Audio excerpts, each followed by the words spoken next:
welcome. This is Whitehall Management. I'm Wes Warren. I'm here with Greg Stanley. Hygiene Overhaul Transformation, hygiene coordination. Most people think that this is the most important part, is getting this sequence right, but as you'll learn going through the program, there are other things that are as important, and if you don't fix those things, you can do all this right and still will not work. So that being said, we're going to get started with the basics of hygiene coordination. All right, just a couple of thoughts, everybody. We talked a lot at Whitehall about vision. In other words, what are you trying to accomplish? Do you want to work fewer days? Do you want to produce more? Do you want to net more? What's your vision? I think you probably know down deep it's important to have that clarified. A lot of times we're talking to staff at one of our home office schools, and the first thing we tell them is we're here to help deliver the doctor's vision. And a lot of them go home and the doctor hasn't got that cleared up. So let's say you have got it cleared up. You know, you want to work so many days, you want to make so much money, save, net, etc. Well, a lot of you may not know it, but there may be other visions being manifest in your own practice. For example, you have a vision, but your hygienist might have a different vision. Maybe she comes from a world where everybody has shown perio and sold a lot of little products and so forth. That's a whole separate vision than your vision. So be clear on what you're trying to accomplish, but what you're going to find in the end is hygiene plays a crucial role. We look in practices every day, and what we tend to find is undermanaged offices. Mm-hmm. In other words, staff are doing things, maybe some of them doing it wrong, not doing some of the things they need to do, and nobody's really looking over their shoulder. They're undermanaged. They're not accountable. Well, just imagine that you hired a new associate doctor, turned him loose in his or her own operatory. You knew they could do basic dentistry, give them some patients, and you check up on them in, say, 6 months or maybe 12 months. What you'd probably find is they're not doing the kind of dentistry you do. They're not serving the patients the way you serve them. It's like two separate practices. Now, most people hearing that say, Greg, I'm smart enough. I'd never do that. But nearly everyone we meet is doing exactly that in hygiene. In other words, you have people back there delivering dental services, charging fees, creating a relationship with patients and an impression about whether or not this is a great practice. They're doing all of that, and you got to be honest, for the most part, it's under-supervised, partly because as that relationship the hygienist has with the patients is strengthened, you feel less and less confident interfering, intervening, and trying to change the direction of that interaction. Maybe they're back there selling a bunch of stuff, or maybe they're being unprofessional. They're doing something. Anyway, it's hard for you to step in. So let's just, at the outset, acknowledge that. This is going to be a tough area to go. Right. It's an area of the practice that unless you're unusual, it's undermanaged. Okay, so we got that. On the other side, it has a disproportionate impact on the practice. In other words, 70% of all restorative dentistry comes from a normal hygiene visit. So if hygiene is undermanaged, they're back there doing something that's quietly running patients off, you're going to pay for that. So it's undermanaged and it's really over important. So I can't emphasize enough that hygiene and your patient base flowing through hygiene is the practice. This is where referrals come from. This is where, like Greg said, 70% of the production comes from. And not managing this tightly and getting all toxic elements out and having a very tightly run hygiene coordination program, doing recall very well, managing it all tightly, impacts the practice to the point where you can literally have no growth for years. No measurable production growth, maybe just that 3% a year that you raise your fees on, but no real upward trend in the practice. You know, it's not just how it turns out in hygiene. It determines whether or not your life is going to have a lot of drama. Yeah, they're back there cleaning the teeth. The patients are kind of coming, and maybe some of them are coming back. But if hygiene isn't robust, you've been going now for 15 years, and you haven't had a day of hygiene in 5 years or whatever, you're going to find that as you try to reach higher goals, it's very dramatic. In other words, there's not enough foundation in the practice. So you set a goal, you want to grow 15% this year. I can tell you right now, if hygiene doesn't grow 15 or 20%, if you hit that goal, it'll be dramatic, and the next year you'll probably go back down. Yeah, the dependence will be on the new patient flow and pushing new patients harder and harder for more and more production. And obviously there's a limit there. And as we know in practice management, the harder you lean on new patients, the less they refer, the less they stick with the practice. And so you have a double-edged sword where you get that growth you were looking for, possibly, but the practice literally stops growing because these people don't stick with you and they don't refer. So can I just tell a little anecdote, a little story from my own consulting background? We have a doctor in California that produces over $500,000 a month. And when you first meet him, he's a nice guy, but there's some part of you that's kind of underimpressed. This is just a normal guy. How's he doing these big numbers? And as you talk to him and kind of probe, it becomes clear he's not doing big cases. He's not a salesman on any level, and every one of his 35 staff will vouch for that. This guy couldn't give away Corvettes to teenagers. So what's his great secret? In fact, he has 3 associates, keeps them all busy. He brings in about 110 new patients a month. 92 are referred, which is great. Which is okay. But that's not that many patients to produce that much. It all comes down to one simple concept. All day long, from morning till night, patients come into hygiene and are flipped over for a same-day treatment, a single crown here or there, and without having big cases, without having really an amazing patient flow, he has an incredible practice, and it's very profitable. Right. So, and predictable. It's most of us look at hygiene like something that's going on down the hall. We almost don't even want to know it's bad, because if it's bad, we'd have to talk to somebody that's about as important as we are in the office. So what we're going to talk about today is hygiene coordination. Now, that's a broad topic. It's everything it takes to kind of create a steady flow, predictable flow through the office. Now, at some point, I got to admit, there's things that we might have to address with a hygienist. You know, we might have to talk to her about something. And granted, most of them are doing it right. But some of them, there'll be something that we have to confront. So you'll see in the context of all of this, this particular topic has really a lot to do with the front desk as well. And some of you may be doing a lot of this stuff we're going to cover, you know, like when you make calls, how you follow up, all the specifics.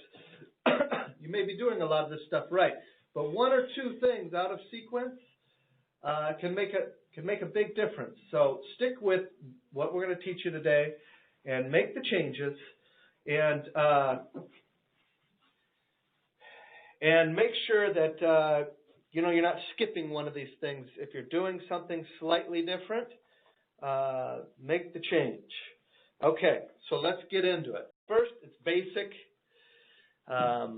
Everybody should be doing this, but we find that when we consult, we'll occasionally run into... Well, what it is, there are consultants out there that actually teach you not to schedule 6-month appointments. They say, hey, you know, in 6 months you got to go track the person down. Anyway, why pretend it's a real appointment? Statistically, that's completely wrong. Yep. You should be scheduling these patients in the hygiene chair by your hygienist, because statistically that's the best. Their 6-month appointment every time. Now, there is a target.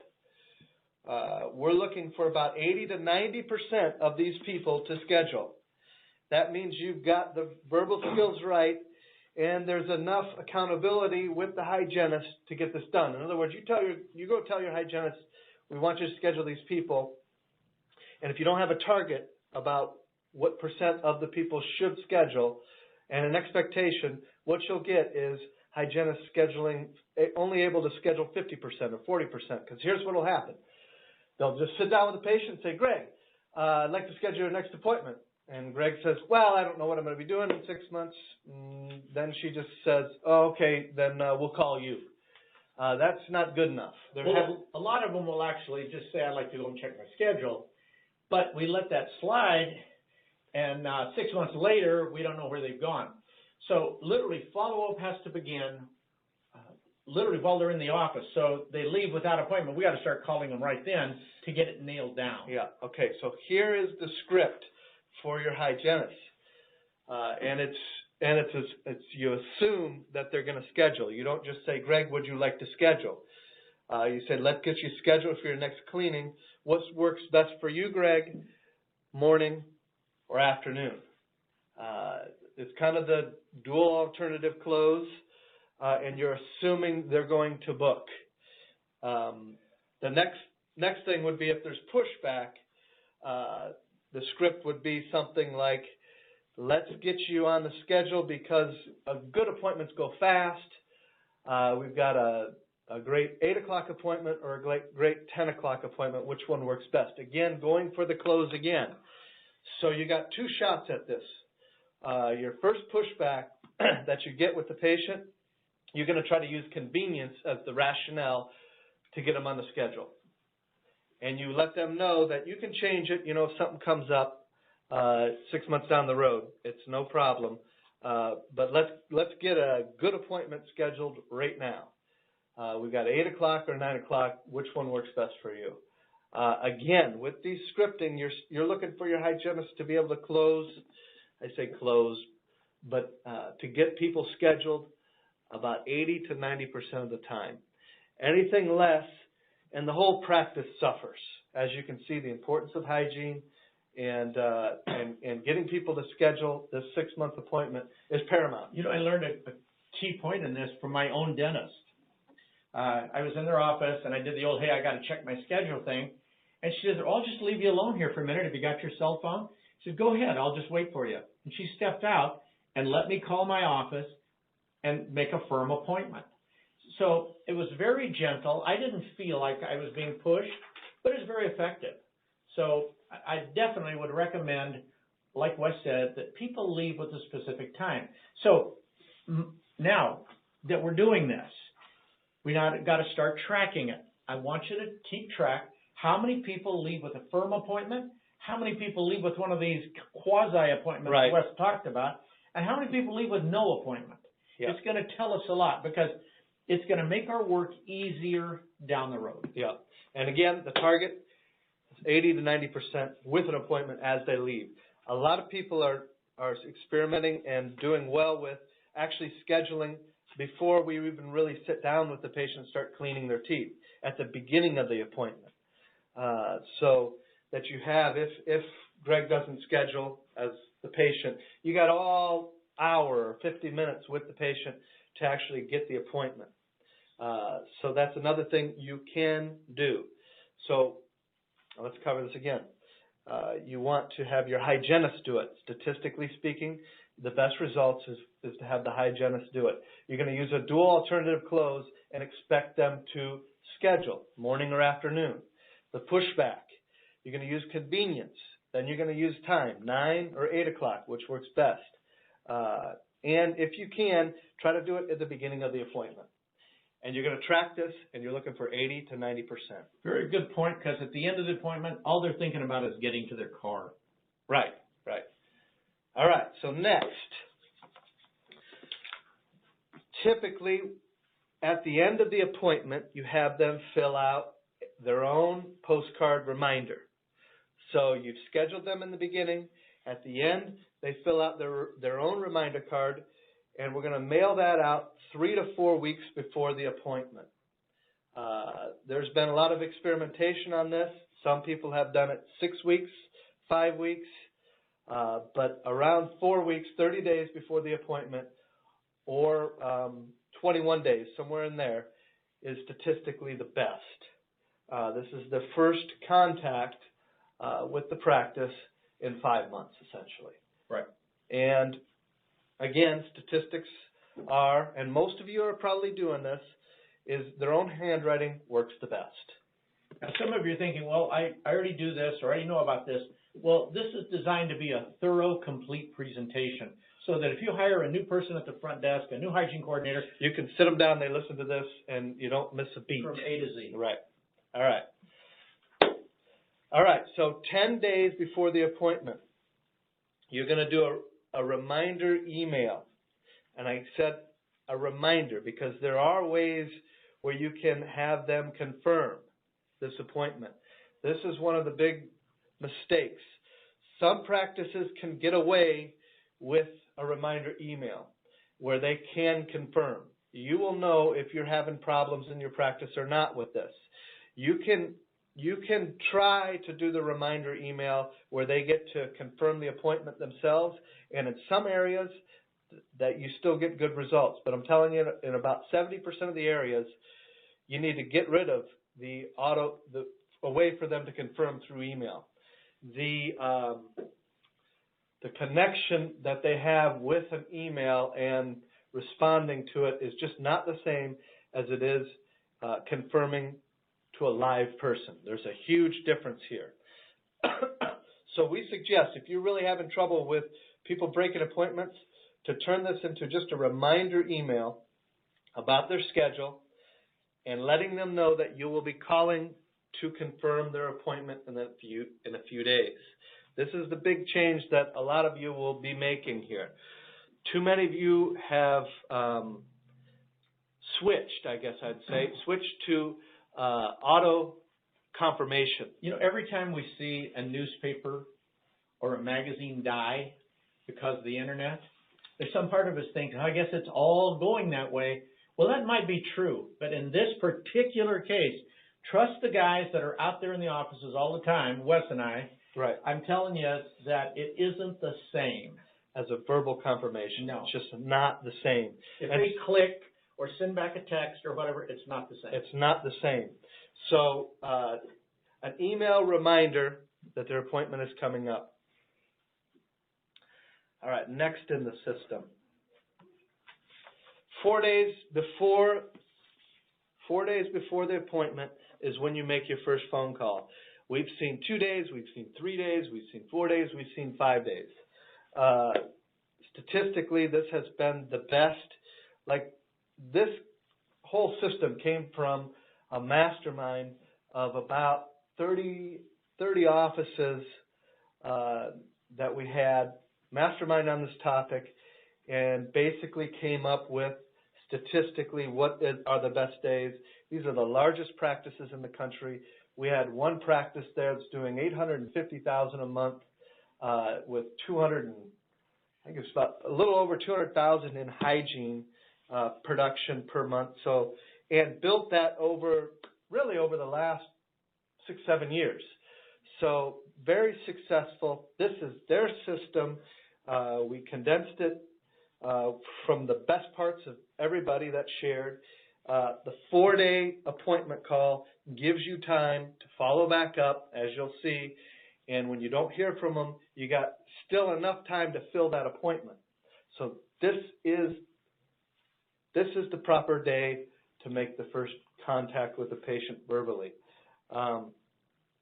Yeah, some of you have created short notice lists and so forth. That's great. 4 days gives you, the flare goes up and tells you we got a problem. Okay, so typically you're going to be leaving a message. If you get a hold of the person, obviously that's great, and you confirm the appointment and hang up. If you're leaving a message, this is the script. Please call us back. We need to hear from you to confirm that you'll be making your appointment on such and such a date at such and such a time. Again, please call us back. We have to hear from you. Simple and some of the people call you back right away. Some of the people will get on the phone and actually answer. And that'll leave you with your next list. We call this a default cancellation. In other words, if we don't hear from you, we automatically fill the spot with somebody else. Yeah. At the next day, so you called them the morning on the 4th day. This is the 3rd day now. You're going to call them back. If we don't hear from you by the end of the day, we have to give away your appointment. We'd like to hear from you because you've got a great appointment slot. This is the urgency that you're leaving with typically the message. This is the make or break. By the end of the day, the following day, you're going to start essentially double booking, and that's the next slide. 2 days before, so you made the call on the 3rd day, and you still haven't heard from them. The 2nd day before the appointment, this is when you go into overtime, so to speak, and really trying to double book that appointment. And everybody asks at this point, well, what happens if both show up? What do you do then? Well, good point. We found that, great hygienists can work them in. We just had a mastermind this last week where doctors, not hygienists, talked about how long it actually takes to get teeth cleaned. And there was half a dozen hygienists there who were kind of vocal, and they pointed out that the doctors were right. It really takes very little time to do a great the cleaning. job. Right. They're in there with the Cavitron and the syringe, they can get it done. And the hygienist pushed back and said, yeah, it really doesn't take long, but we want to build a relationship with the patient, or we want to keep the relationship with the patient. And somebody's like, well, how long does that take? Anyway, it doesn't take that long. Hygienists can do a great job and squeeze a patient in if they really want to. Right. And so what we'd say is that if they're willing to do it, if there's time to do it, let's go ahead. Yeah, we got to figure out a way to do it. If not, we point categorically to each time we tried to call you. We tried to call you here, we tried to call you there, we emailed you here, and we couldn't reach us, so we gave the appointment away. We're very sorry. Right. Maybe you come back in an hour, or in other words, you try to be accommodating. But this is, let's don't forget, the goal here is to keep the schedule full. That's right. That's right. Okay, so when you're trying to appoint or try to double book these, your first thing is to use your unscheduled. These are people 6 months ago that were scheduled and still have not made an appointment. And your broken appointment list, meaning they called a week ago and said they can't make it because they got to work. These are your people that you call first to try to fill these slots. Okay. Then you got your short notice list. Yep. The short notice list is really important, and most staff at the front desk who really are serious about keeping hygiene full kind of already come up with their version. But if they don't have one, they'll literally ask people. They'll call people and say, "Would you mind if we moved you up?" Or moved you up to a more convenient time that might work better for you. I mean, that's the script you want to leave them. It's important to have people flagged in the system who are usually have flexible work schedules. Some older people that are retired. Retired people. These are the best people to flag where they're really flexible. And this is just a time to make a comment about the staff at the front desk. We have people who take it as a personal challenge to keep the book full. At the end of the day, I mean, they're doing the touchdown dance. They're excited. They made it happen. They filled the entire day. There was no openings. And we have staff that hate this part of their job. And you need to acknowledge this for what it is. If you want hygiene, first of all, if you want to reach your vision, hygiene's got to be full. Right. If you want hygiene full, you got to have the right person on the phone. Got to have the right person, and one person has to be accountable to this. If you just leave it to the front desk, they'll all point at each other, and nobody. So one person has to be accountable for hygiene coordination. Now, that person may have a few people working underneath them, but there's one person that is accountable to hit the targets. The go-to. Right. All right, so that's the 2 day before. Well, 1 day before the appointment, you're going to send out a text message, a reminder text message to everybody about their appointment the next day. This is another courteous reminder. Some people, you want to get a profile of people and let them know that you will be sending them text reminders and things like that when you do talk to them. Some people will tell you, I don't need that. And so you can have them opt out of this. It's important that you build a profile on people and semi-customize these follow-up reminders. A lot of times when we have a new patient and we're making our first recall appointment, we'll ask them, when you go to a medical doctor, do you need a reminder call? When you go to your dentist, do you need a reminder call? If they say yes, flag them. You're going to put your back into that. You want to let them know your sequence. So when you, as a new patient or as you're going through all your patients in the beginning when you do this, let them know that we send out a reminder text the day before. And as you're going to see on the next slide, we can send out a reminder text an hour before your appointment. A lot of people like this. And if they say, no, I don't need that, then, of course, you have them opt out. You'll find that a lot of people value a couple more reminders. There's people that are late for everything, people that miss things, they forget about things. I don't know about you, but in my own life, if I get enough going, traveling enough, taking on enough, I can completely blow off an appointment. Yeah, right. So if you got people that live that life, those reminder calls and texts are going to make all the difference. Okay, couple other key points. Having your hygienist make the initial reminder phone calls statistically is way better than somebody else. Remember, the relationship to your practice, the biggest relationship that a patient has is to their hygienist. Because they come back over and over. And they spend 45 minutes to an hour with that hygienist. So, and in truth, they're spending a lot of time with each patient on every visit in the name of building the relationship. So I say we take it to the bank right here. Right here. You got to have your hygienist make the initial phone call. They're going to typically be making 8 phone calls a day every morning when they arrive to the practice. Or they can do it just a few minutes before their lunch hour. But you've got to set aside a time in that morning where they make these reminder phone calls. Now, some hygienists work an accelerated schedule. This would mean an assistant and a hygienist. So 8 phone calls are made by the assistant, 8 phone calls or 4 phone calls or 5 phone calls are made by the hygienist. So you split that out so that one of them isn't overburdened with the phone calls. This is a person they know calling them, saying, hey, I'll be looking for you, and it means a lot to them. This is a person that's going to be a lot harder for them to just not show up to.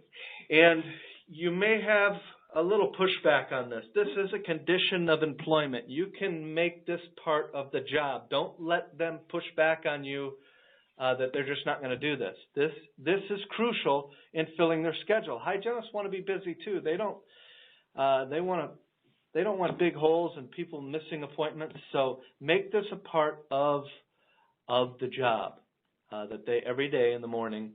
They spend 10 minutes or 15 minutes making these first initial reminder phone calls. Statistically, this improves your odds and gets you up to your target, which is having approximately 80 people, or 80% of the people make this appointment plus or minus a week or two, because you will have some people shuffle. But you're looking for 80% of the people to make their appointment from 6 months ago when they scheduled. All right, next slide. If you have 2 or more full-time hygienists or equivalents, because I know they work by day, So this would be 8 days a week of hygiene. We typically think of a full-time hygienist as working 4 days a week. So if you have 2 full-time hygienists, that's 8 days a week of hygiene that you're delivering. If you have 8 or more, this is typically a full-time job. Somebody rounding up these people and that is accountable almost solely for hygiene coordination. Now, granted, they can help answer the phone, they can help check people in and out, and they can do financial arrangements when you get backed up. So this person can be versatile. But for the most part, as you get to 2 full-time hygienists or equivalent, this is a full-time job, keeping hygiene filled and growing it. Remember, the goal of this whole program is to not just keep hygiene full, but also to give you upward trend. I mean, it is ridiculous to us as consultants when we, client after client after client, when we bring them on board, they haven't grown hygiene. They haven't added a day of hygiene in 5 years, some in 10 years. Some of it's gone down. Yeah, some of it's gone down. And a lot of them, yeah, hygiene production has gone up through tricks in selling a bunch of stuff, raising prices, moving everybody to 3 and 4 month recall. That's not growing the practice. Growing your patient base in hygiene, meaning more people coming to you for cleanings per year, is growing the practice. Everything else, you're just pushing and selling harder, which has its limits. So this is paramount to get this right and that we start getting hygiene growing. All right, so next slide. Another little trick is to schedule everybody 6 months and 2 weeks from their recall appointment. This gives you flexibility with insurance, because if you schedule them exactly 6 months from that cleaning, you can't move them forward, and it handcuffs you because insurance will only pay at exactly that 6 month point. So don't make the mistake of booking people exactly at that window, because then you will not be able to move people as easy. All right. If appointments are broken last minute, meaning you sent that reminder text, and then you hear, can't make it, something came up at work. There are some tricks, some clever verbiage that you can use. One office was using, you're scheduled in our free fluoride hour. Are you sure you can't make it down here? And that has worked. But also, here's another tip. This is where you move restorative patients over who are due for a cleaning, that are here for some kind of restorative work, and you move them over and fill the appointment at least. Let's talk about failed appointments. You know, you've talked about people at the last minute canceling. What about people that just, you can't reach them and they don't show up at all? A full-on failed appointment. Yeah. Let's go through that process. Person fails the appointment. You call them back and ask them if they want to reschedule. You're all going to do that. That's normal. But this time you have to listen very closely for why they didn't show up. In other words, if it becomes clear to you that they are not valuing this appointment, you want them to tell you, you literally ask them, do you want another appointment? Straight up. Remember Wes talked about dual alternative close? You want it Tuesday or Wednesday, 10 or 11. You don't do that. With these people, yeah. When it's a questionable call, like they haven't really bought into what you're doing. You ask them, do you want an appointment? And, you know, that takes a lot of courage. A lot of us are so afraid of losing people that we can't face the truth. Right. Do you want an appointment? And if they say yes, you say, you know, what time, and you get it rescheduled. If they miss the second time, you call them. Say, we missed you again. Do you want to make another appointment? And if they say yes, now this is where it takes a little courage. You say, because you've missed a couple, of appointments we saved for you. We ask you to make a $25 deposit with a credit card, which we'll credit towards your visit, but you lose it if you don't show up. Right. And the people that are serious will give you the credit card. Yep. The people that aren't will say, I need to check my schedule so I don't fail again. And so you part company, but you don't waste a couple of more openings while you're trying to sort out who this person really is. Okay, I think it's great. So we covered kind of the beginning parts of hygiene coordination. The next call, next week, we're going to be discussing different things, like Greg is pointing out, there are things that you could be doing in your practice that can make it almost impossible to bring people back to the practice. In other words, there's something going on negatively. Something they don't like. Yeah, and so we're going to cover all that aspect, and then we're going to cover a technique that we use where we have people sign a form that allows you to charge them if they miss the appointment. And it's a technique that's been effective. It's kind of a last-ditch effort. If you're in an area, and there are areas like this, not all areas are the same, where people are habitual. I mean, they miss a lot. You're in an area like that. This is kind of the DEFCON 5 level, where you take it up a notch. We don't suggest using this right at the outset. You got your targets, you got your ranges, what you're looking for in terms of, you're looking for 80-90% to schedule. You're looking for 80% to show back up within a 2-week window of their appointment. Those are your base targets. When we start with a client, just fixing the things we're going to talk about today usually can break loose hygiene and the whole practice. Something to think about is the repetitive nature of hygiene lowers people's tolerance for discomfort or something unpleasant or inconvenient. I was reading people go to the medical doctor every 3.5 years. They go to the dentist every 6 months. So anything you're doing wrong, you're going to feel the effects of it and be very frustrated. Right. So again, this slide says that you can do everything right. And when I say everything right, that means everything right as far as hygiene coordination goes, just like we talked about.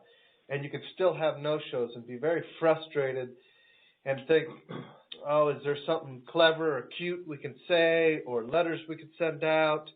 Is there something we can say over the phone or through the emails to kind of even spook people even? I have practices I've worked with that really take this on to another level with the letters, the texts, the phone calls, just short of stopping by their business. Yeah, stalking. And stalking them. See, what they're doing, something's happening in hygiene, something's uncomfortable, maybe the hygienist is unpleasant or selling things. In other words, they're doing something wrong. You've got to realize no amount of follow-up, no amount of hygiene coordination, it fixes this problem. Absolutely. It's just like any other business you go to, restaurant, clothing store, movie. If something you don't like about it, you're not going to go back, or it's going to be hard to get you to come back. It's no different in hygiene. We have a doctor here in Phoenix who set up in a part of town that's really not prosperous, but he decided he was going to be a high-end cosmetic practice and charge big fees. And of course, it's a bad idea. Well, he got the nicest staff, and they worked on their smiles and their charm, and they projected love. And in fact, I remember thinking, I've never seen it to this level. Right. But it didn't do him any good. Right. In other words, he had the wrong idea. Right. Same here. Same here. If you have the wrong idea or something going on in hygiene that is frustrating or upsetting patients in any way, you are going to have a difficult time dealing with this problem of broken appointments and really getting hygiene some traction and growth. Many practices we work with have had the same number of days of hygiene for years. Really, hygiene hasn't grown.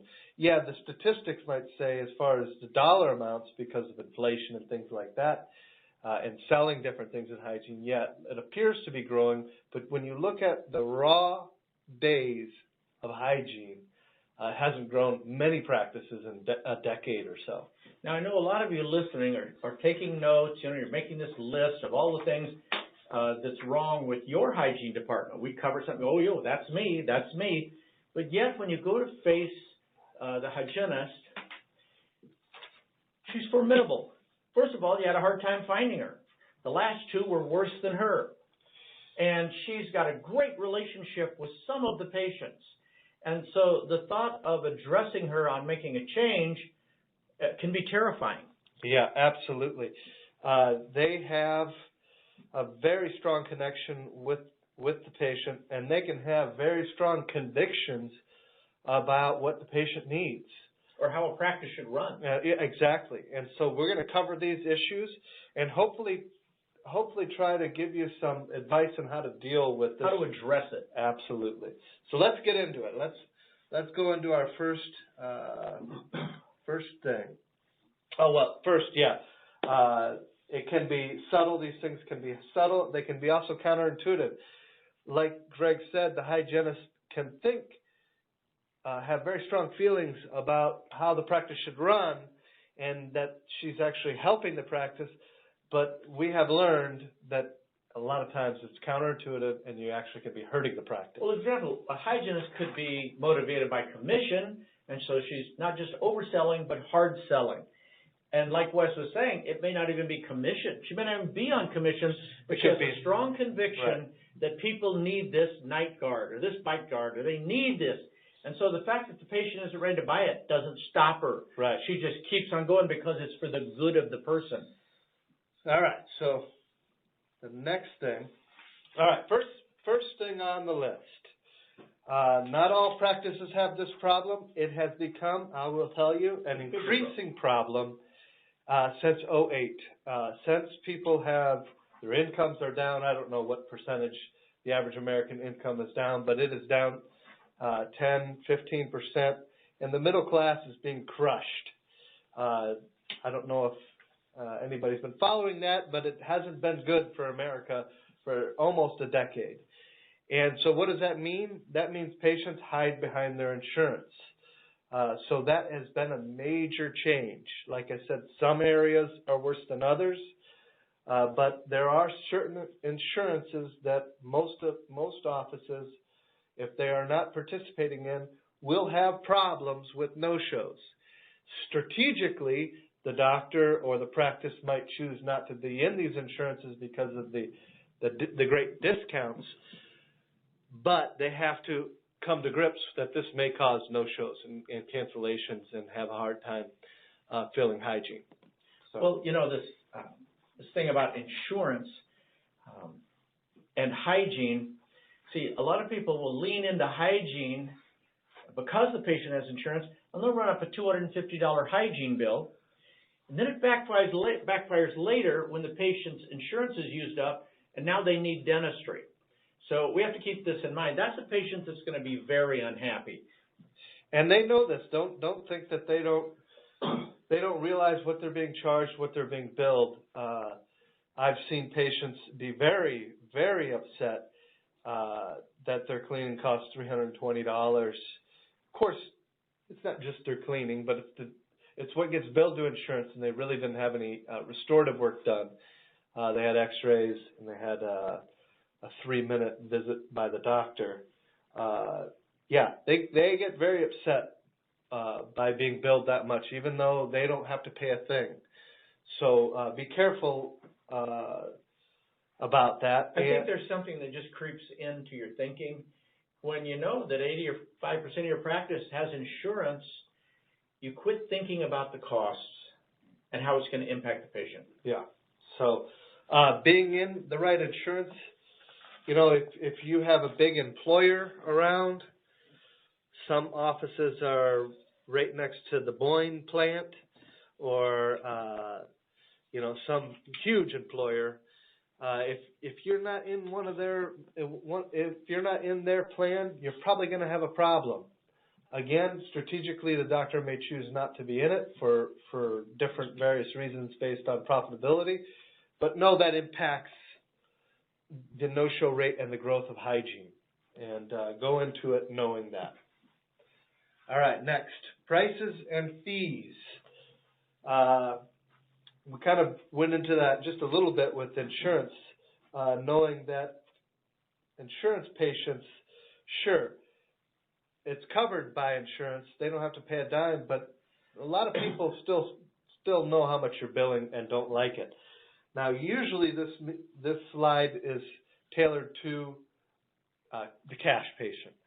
So you got insurance where, yeah, you want to maximize what you bill out to insurance because it's covered. But when the cash patient comes in, man, that $250 cleaning doesn't sit well with them. You're going to have a hard time with those patients. You're going to have no-show problems, and you're going to have cancellations, and you're going to have people just going out the back door of the practice with this issue. So to give you an idea, the term that's used in business is price point. Because one patient drives up in a big-bodied Mercedes-Benz, and then the next person drives up, in a Ford Focus or whatever, you're confused. The one person has a lot of money, pays a lot of money, and you go, oh, there, people will pay this. Right. And they don't realize there actually is, overall, in the period of a month, a price point. To give you an idea, in the optometry world, where people go to get an eye exam and glasses, the big chains in optometry learned that when they exceeded their price point by $1, the price of an exam, like $80, when it went to $81, they lost 25% of their business. Dentistry is no different, especially where they have to come in over and over again. And they figured it out. Whether you figured it out or not, they've figured it out. They can go longer between cleanings. So of all the things you got to get right in dentistry, and there's a lot of them, the price of hygiene has to be affordable. You've got to be ultra competitive here. If anywhere in your practice you are going to have fees below or near the average, this is it. Everywhere else, by and large, you can be fairly high because they think that, well, I'm going to get this crown and that's the last crown I'll need for a while. But hygiene, soaking them and trying, it's over and over and over again. You want to be ultra competitive here. A way our practices kind of are able to do this and is gaining major traction is through membership. Write this down. This is how to make your practice extremely affordable for cash patients, yet not losing the dollars coming in from insurance, is through membership. This would be 2 cleanings, exams, x-rays. And maybe a discount on their dentistry. And might be a discount. Between 10 and 20%. Right. And for this, they may pay between $100 and $200. Right. We see it range from 97, which is the lowest we see, to 197. What you want is it to be a no-brainer offer for cash patients, where 90% of cash patients jump on this plan. This is how you get hygiene growing. This is how you get it so that your missed appointments go away because they're not having to pay. So membership is a powerful way to essentially capture and keep your cash patients. Bad appointment times in the practice. This is another thing that this is a subtlety, knowing when to add capacity in hygiene. When you have only terrible appointment slots available, the 2 o'clock, the 1 o'clock, the 11 o'clock, ones that typically are 3 o'clock even, are typically very hard to fill. Yet your 5 o'clock, your 4 o'clock, your 9 o'clock, your 8 o'clock is booked out 6 months. This is a problem. We saw this problem explode during the crash, 2008. People were so terrified to leave their job to go get a cleaning that we had a huge problem. Now, it's gotten a little better, but it's still there. So let's talk about what you can do to fill your unpopular times.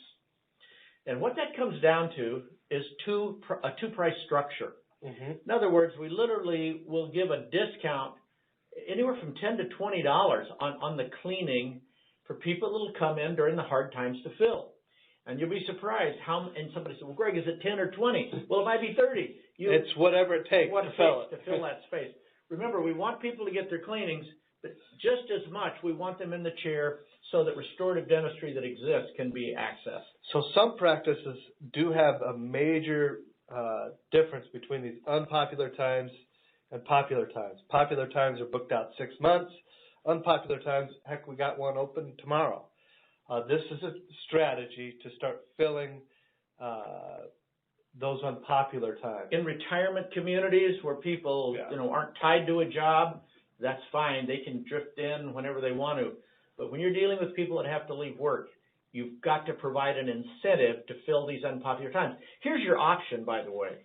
You can either start adding more hygiene in the late afternoon or the early morning, even though the middle of the day is empty. Right. And you're not going to like that. Right. So just decide which way you want to go. Another strategy you can use is to accelerate hygiene during the popular times. Take an assistant and have them do the two-chair system where they do the polishing, they do the home care and the x-rays, and the hygienist simply comes in and does the cleaning. And you can accelerate your popular times and add capacity that way before, like Greg pointed out, running out and buying a hygienist, very expensive, and still doesn't solve the problem of openings in the middle part of the day. The downside, of course, is that it takes another operatory and really a great assistant, hygiene assistant. So often that job is thought of as a throwaway job. But in the great practices, the hygiene assistants, some of them are managing the hygiene department. Right. They're great. Right. The other sign is if I have an existing patient in the practice and I call in and it takes me longer than 2 weeks to get into the practice, it's a sign to add capacity in hygiene. It should not take the average person more than 2 weeks to get into the practice. Now, this is existing patient. It should be 3 days for a new patient or less. If it's longer, you need to add capacity in either one of those. Existing patients, 2 weeks or less. New patients, 3 days or less. If you violate those things, you're going to have cancellations, missed appointments, all kinds of problems. All right. Doctor's case presentation style. Each doctor out there has a personality type, and it plays into how they present treatment. You have assertive people, non-assertive people. If your doctor tends to be somewhat assertive in case presentation, meaning patients are feeling somewhat overwhelmed, pushed even, they're pressured in any way in the initial exam and x-ray with the doctor, you're going to have problems keeping that patient into the practice. It's very, very important that the doctor works on their case presentation style so that, that they get all the dentistry that's available and that they should get without overwhelming, alienating, making the patient feel guilty for not getting it done. The patient feels guilty every time they come back to the practice from that original exam that you did, if you're the doctor listening. The original exam, every time they come in, they feel tremendously guilty for not following through with the advice. You're the doctor. They should listen to you and do what you say. And when they don't, every time they come in, they feel guilty. So working on your case presentation to hit confrontational center, where it's not too strong, not too weak, it's effective, gets the job done, doesn't overwhelm, doesn't underwhelm the patient, is key in building a hygiene following where people don't miss and cancel in the practice. See, we just expanded our scope here. Up to now, we're talking about all the little bobbles and mistakes that we make in hygiene, it actually is impacted by the entire practice, like Wes was saying. If the doctor made a hard pitch on them for a crown and they're not ready financially or for some other reason, they're going to be wincing at the thought of coming in just in case they might see him. I have a doctor in Arizona. The staff told me that patients have told them that if they see him at Costco or at Sam's Club, they try to hide, behind one of the displays because he's going to come up and pressure them and stalk them, so to speak. And so that guilt thing is there. And it's so much easier just go find another dentist. Yeah, I've heard that story 100 times. I know if you're a dentist listening to this, you had a patient that was been with you for 5 years. They stop coming in. You see them, like you said, checking out at Costco, and they hide. Patients feel very guilty, believe it or not, for not following through on treatment. And the last thing they want to do is come back and see you again and know that they didn't follow through, and they feel very guilty for it. So getting this right is very important that you work on it. All right, next. And this leads into very similar shaming and guilt. Typically, this slide was meant for hygienists, shaming and guilting patients. You'll get preachy hygienists who want to preach to the patient, kind of shame them, guilt them on why they're not doing their home care right, things like that. They will not say, "I'm in here shaming somebody, don't interrupt me." They don't use that term. I'm educating. Right. But it's done in an imperious way where the patient feels like a standard has been set they can never live up to. Yeah, I mean, they are people. They make mistakes. Their life, is chaotic. They have lives outside of dentistry. Yeah, and they might not floss, yikes. And it's, usually done with humor. Hey, I see you're not flossing again. Yeah. But it cuts the patient to the core. You have to be very careful. It's almost like talking religion with patients and trying to get them to convert to your religion. You can do some educating, but some definite verbal skills, and we'll cover that later on the next courses coming up. Verbal skills on how to deal with patients and make sure that you're not guilting, not shaming patients in coming to the practice. Well, the problem is, too, we've set a standard. Here's what you need to do, Mrs. Jones, or whatever.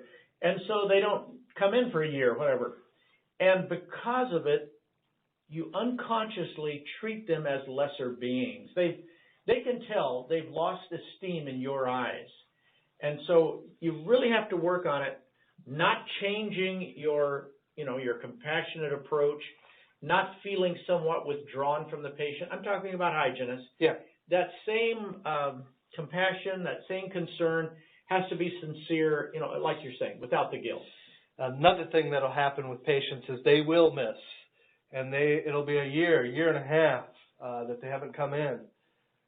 Their guilt for not following through, a lot of patients will much rather just go find a new doctor than come back to your practice and kind of hear, well, why haven't you been in? Fortunately for you, the next practice will probably be worse, giving you at least a chance, That absolutely could be true. All right, the next slide. Add-ons. Every visit turns into a Tupperware party. This can be really annoying to people. Every time you come to the practice, there's a pitch. There's a hard close. You need this rinse. You need this toothbrush. You need this bite guard. You need this night guard. You need a Reston, where the hygienist is always pitching something. And typically this comes into play when the hygienist is on commission. But sometimes, like Greg pointed out earlier, they could have a very strong conviction that everybody needs a night guard. I've seen even a doctors have that same strong conviction, where when they describe it to me, I really believe that they believe everybody needs this. This can create a problem in terms of creating the timeshare environment in your practice. And you could see if you did that, how bad it would be as far as playing out with missed appointments. When I started in this business, I mean, decades ago, I saw a study that showed people don't want add-ons in hygiene. In other words, they want to come in, there's a price, they want to pay it and get the job done. The add-ons for little things. The rinses, some offices don't even charge the patient for the doctors. You know, when you go in and checks the patient, yeah. Doctor's in there 5 minutes and there's a charge of $25 or $30. Some offices don't even do that. I'll leave that up to you, but you really want to watch the impact of the add-ons. Definitely. You know, Wes, you went to a dentist, got your teeth cleaned, and I think it was $95 or $100, but you wrote a check for $250. $350, Greg. Excuse me. It was not $250. I would probably have been happy with that. You know, and I just got a cleaning. I didn't get any special anything, no sealants, nothing. But we think patients are so stupid they can't do the math. Well, I was paying cash, so the math, you know, when you cut the check. But you know what I'm saying? I talk to doctors, say, how much you're cleaning? Because the practice is showing all the signs of price resistance. Right. And the doctor will say, I'm $95 or I'm $105. And yet everybody I find walking out of that practice writes a check for $275. Right, right. You do that. And it's almost like the doctor's fooling themselves. You can't, the patient writes a check for an amount. That's what you've got to be concerned about, is that amount. Absolutely. It's probably the biggest error in dental management that you'll ever find is trying to make hygiene where the money's at. Never forget that restorative dentistry is where the profit is in dentistry. You know, hygiene was where patients stay. They get treatment as far as their teeth cleaned, but eventually something will happen. Tooth will break or something like that. 70% of all restorative dentistry comes out of hygiene. So if you make your hygiene department a profit center where you're pushing stuff in there, you're going to lose the 70%. You become the Tupperware party, and you are the lady in the neighborhood that nobody wants to go to dinner because for fear that the Tupperwares will come out. You do not want this for your practice. You want hygiene to be the smoothest part of the practice, seamless, and where patients feel very comfortable, where they're not going to be pitched. Just a comment. Something that we've observed is that so many doctors quietly resent the amount of money they have to pay for a hygienist in the practice. You know, it's $40 an hour or whatever it is, and their benefits and all this. And so when they see a hygienist in there pitching things, they almost want to say, yeah, you go, girl. Sell them some stuff, you know. And without realizing it, it's a term you used earlier, Wes, counterintuitive. She is literally back there tearing the practice down while you're trying to build it through all of your marketing, your schmoozing, and referral pitches. Yep. Be very careful, and it's kind of pervasive in the industry as far as what's being taught out there. What's being taught out there, if I'm a consultant, I can come in and really impress you real quickly by showing you how to sell a bunch of crap in hygiene. Your numbers will spike. You'll clap. You'll be so happy we're making an extra $10,000 a month in hygiene. Year or two later, hygiene starts to fall apart. Yeah, that's the sad thing. You can make a mistake. You can overdo it.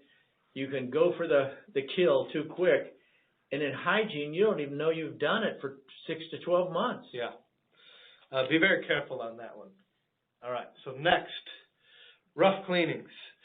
Hopefully, you know, you're aware if you've got a hygienist that's a little bit too rough with patients, and you can usually work with them on this, but don't forget this one. This one we're not going to spend a lot of time on because it's pretty... Well, she walks in drinking a Monster drink, and then she has another one at her break. She's so revved. She's trying to get this job done, and somebody's going to try to work a patient in on her that they weren't expecting. And the way you find out on rough cleanings, there's only one way to find out. Talk to the front desk. Yep. Patients will come out sometimes saying, you know, I don't think I'm coming back, or That was a Give me little another- rough. yeah. Yeah, give me another hygienist. This can cause missed appointments. It's a killer, but honestly, I don't see it that often. Well, because it's very obvious when it's happening. Right. And if it is happening, you got to do something about it. So, like I said, we're not going to spend a ton of time. Well, literally, I've had offices where the hygienist asks, "Do you want it rough?" Literally, do you mind if I really dig in? And some patients will say, "Not a problem," or "I like it rough," or whatever. And others will go, "No, can I get a shot? Can I get numbed? Can I be put out?" Right. Some patients are so scared of cleaning, they want the full. Yeah, and we think of patients sedation. as being real gutless who act that way, but some of them have had horrific nightmare experiences. Next is inconvenient locations or no parking. This is a problem if it's not fixed, or if you're going to move one day, you want to make sure location. If you're the gas station on the wrong side of the street, it's that important. People are that lazy that you will skip making a left turn to a gas station and go drive a mile further down the road so it's on the right-hand side of the road. That's how lazy people are. It's no different in your practice. If you're on the 5th floor of a high-rise, you're going to have problems. If you're in a downtown area and parking is tough, you're going to have problems with this. I've even seen practices where they do have a great location, but their practice has grown so much that parking becomes a problem, and it takes 15, 20 minutes for a patient to find parking. These things will cause the practice to have no-shows, missed appointments, and you'll have problems growing hygiene. We even have offices that have hired valet companies because the patients are parking so far away. They just have them come up and take their car. Yeah, we've had practices use church parking lots for the staff to park their cars at the church parking lot, and then have somebody, a little bus, run the staff back and forth.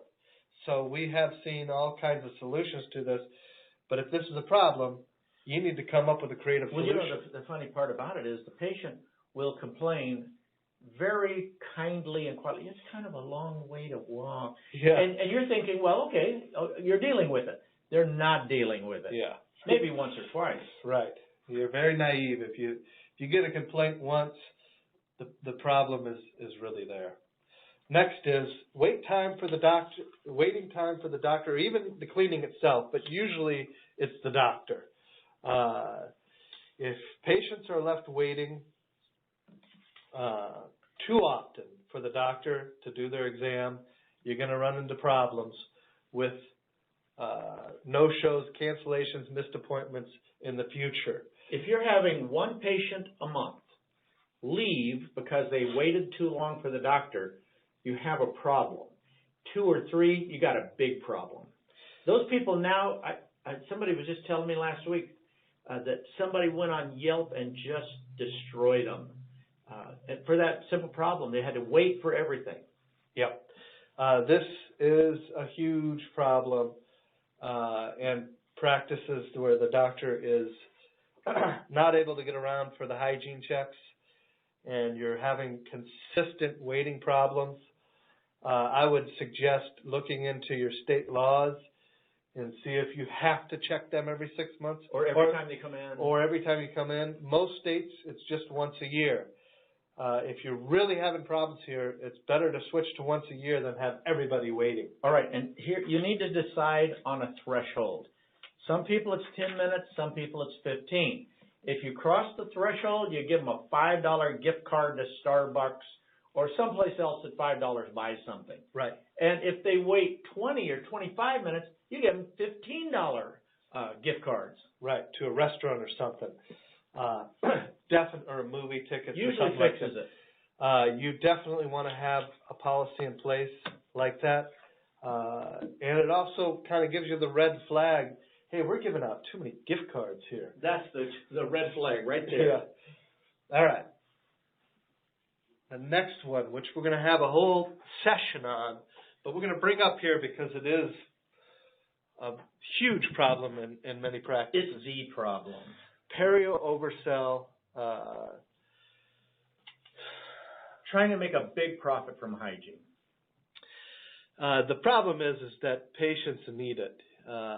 Statistically, I think it's 80% of the patients 77%. Yeah, have some kind of perio issues.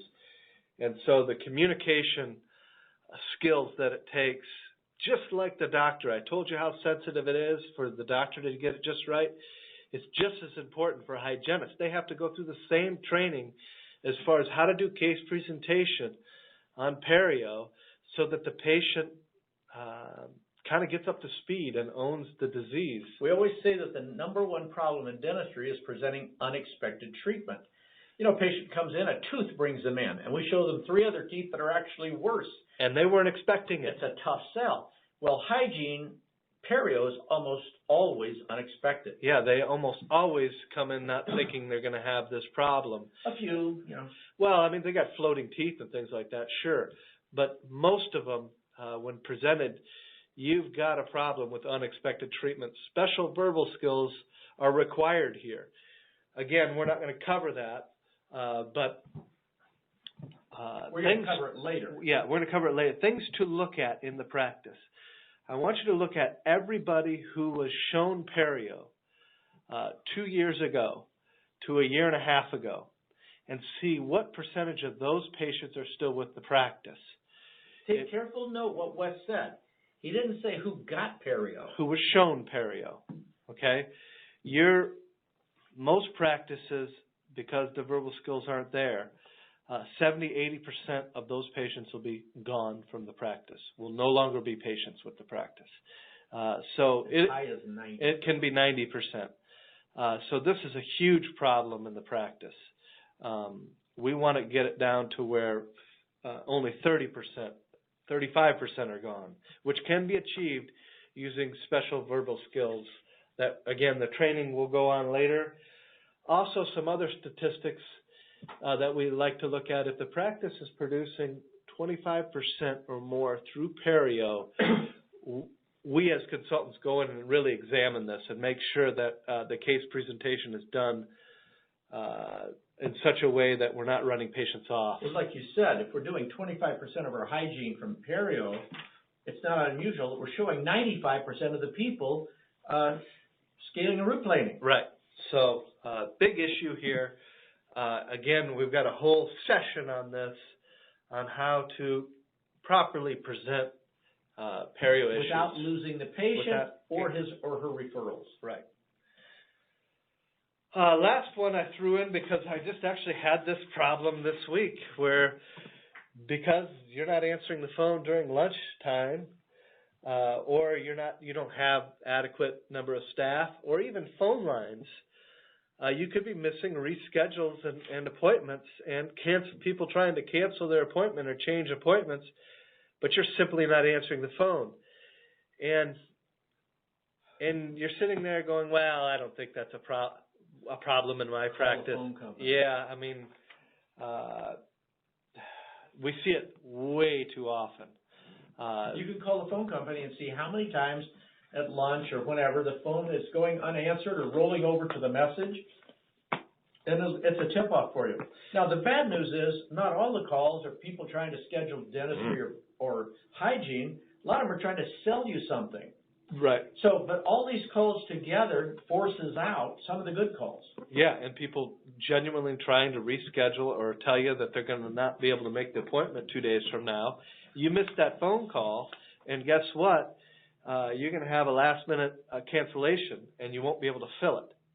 So you have to have properly staffed, enough phone lines, answer the phone, as close to 24/7 as possible. You know, the amazing thing about all of this, I think you're going to show all the things here in a second. The amazing thing is you have, because the goal here is to get hygiene full, you got to get them all right. Do one of them wrong. Like we said at the beginning, you've got this incredible follow-up machine with these great motivated staff. But if you're overselling perio or you're doing something else, you're hurting patients. It's all gone. Yeah, you don't have parking. You can't fix. You have one of these mistakes on here, And And that sounds unforgiving, it sounds unfair, but it's really not. The person that fills hygiene fills the restorative side as well. Like you said, that's where 70% of the restorative dentistry comes from a regular hygiene visit. It's worth the effort to get all of this done right. okay, that's our list. We went through it. These are the major points. Should kind of any one of these where you say, check, I've got a problem here, check, I got a problem here, you need to go back and seriously address them and see if there's a way. Sometimes there's creative ways around it. Sometimes you just got to deal with it. You know, like I said, the sad thing too is you'll find one, fix it, find one, fix it, and it doesn't change because there's still a couple hidden in there. Yeah, if you're leaving everybody in the chair for 10 minutes past their appointment. We had a doctor in the South who did a great job of cleaning up her hygiene department, but there was one thing she overlooked. Somebody had sold her on the idea of pounding everybody with a Reston. That's right. But when she fixed that, it was like untying the tether from a hot air balloon. Man, she took off. And remember, fixing hygiene, it takes 6 months to a year to realize it's fixed. And it takes 6 months to a year and a half even to realize you've totally screwed it up. And depending on how you've messed up, some of the patients are unrecoverable. Oh, definitely, yeah. So this is a serious topic, business, yeah, absolutely. Hygiene verbal skills. You know, you're there. This is specifically designed for hygienists. They're there for 50 minutes approximately with the patient. And with new patients, obviously longer. And so we're going to talk about what should be said, how you should say it, what topics you should steer clear of, and some other things that are helpful to the practice. So let's get moving into it. All right, the first goal of a hygienist is to build what we call relationship credits. Greg, what does that mean? Sure. A hygienist has so much time with the patient. There's nobody can compare. I mean, they have all this time, and in fact, a lot of hygienists tell us that really doesn't take that long to clean teeth, but they like the extra time to build a relationship. A couple different scenarios for people coming in. One is they've moved to the area, they want to get established with a dentist. In other words, they're not driven by pain, but they want to get a cleaning. So you got those people. And this is your chance to really get to know them, to build a relationship. Because even though they came in just to get a cleaning and just to get established, a lot of times unexpected dentistry is found. Right. Okay, and so the other case is people are in pain and they're driven by that pain to the office, and you know, they're talking about a tooth, the doctor looks in the mouth and there's several teeth that are in trouble. In either scenario, you can end up with 3,000, 4,000, 5,000 easy of unexpected dentistry. And you're going to find that the odds of that being accepted, and by the way, when you get up to $4,000 or $5,000, they don't say, can I just do $1,000? They say, I want to go and think about it, and you don't see them again. So you might end up with $4,000 or $5,000 worth of dentistry being shown. You're going to find in the end that the strength of the relationship determines whether or not that dentistry is accepted. It may not be accepted right at that moment, but whether or not it's accepted is a factor of the relationship. So I want to get into really in depth how you build a relationship with a patient.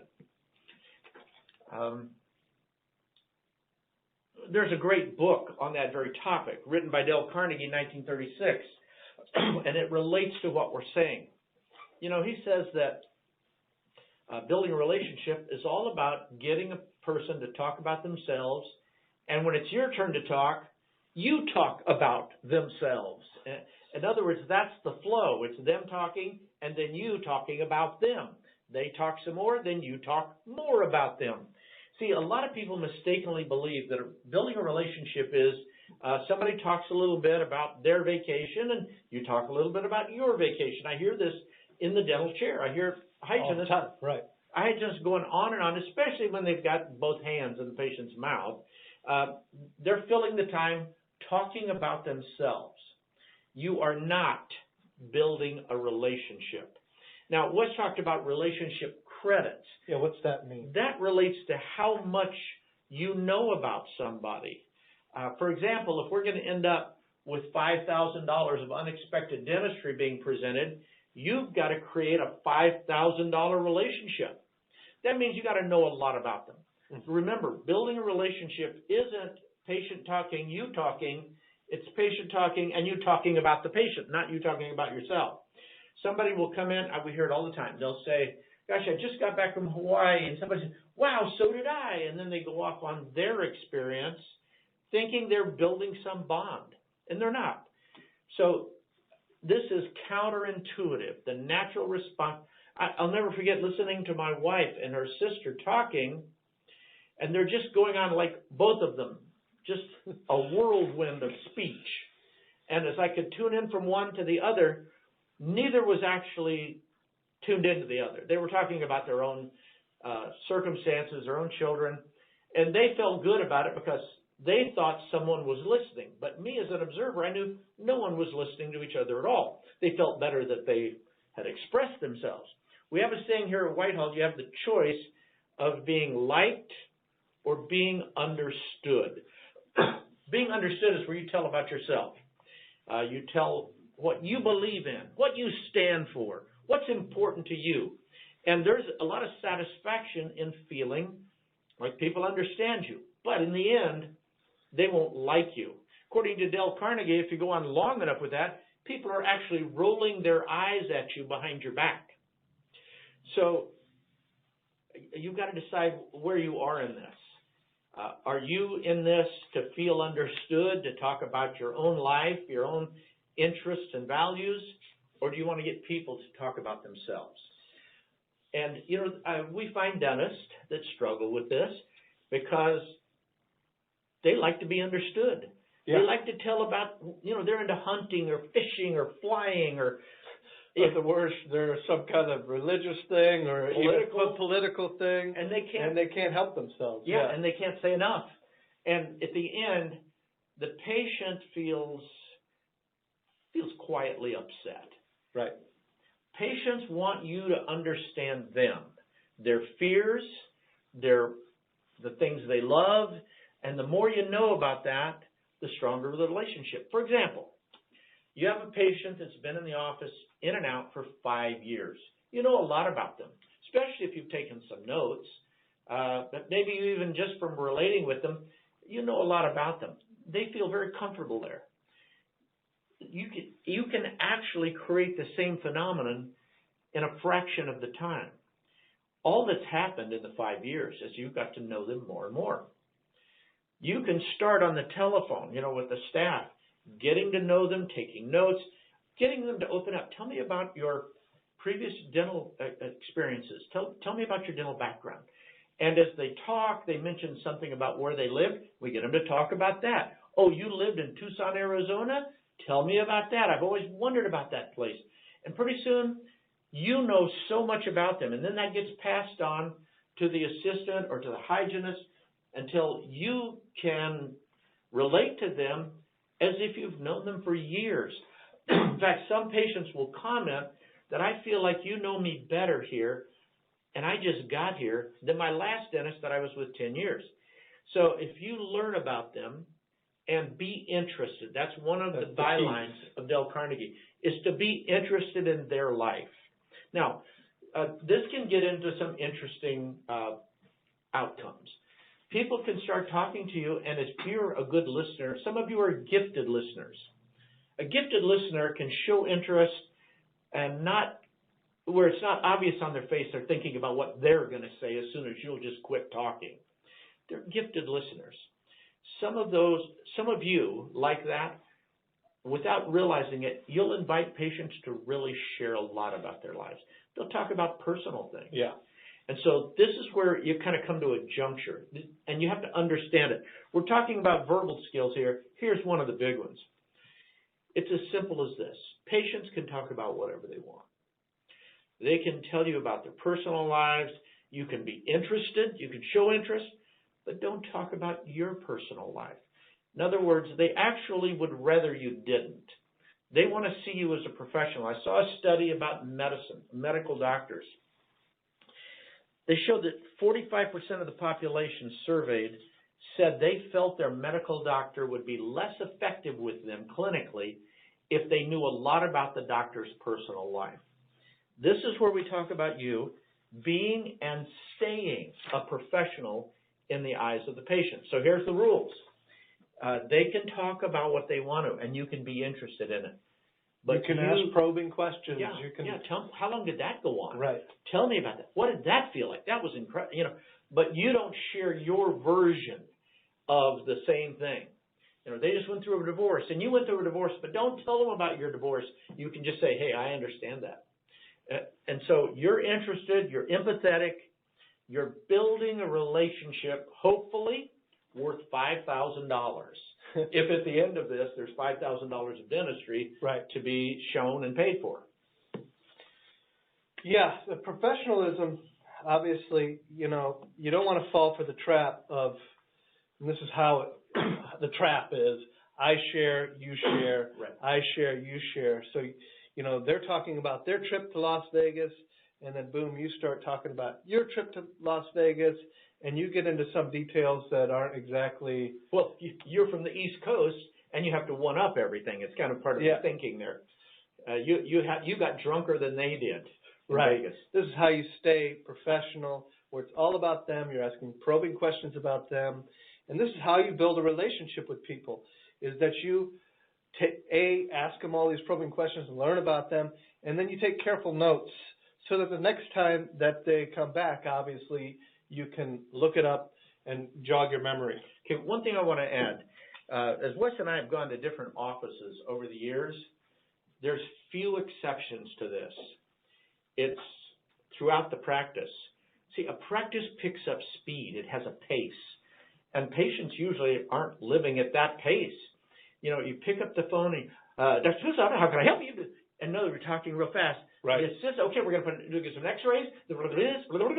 In other words, this thing we're talking about, building a relationship, you've got to slow down.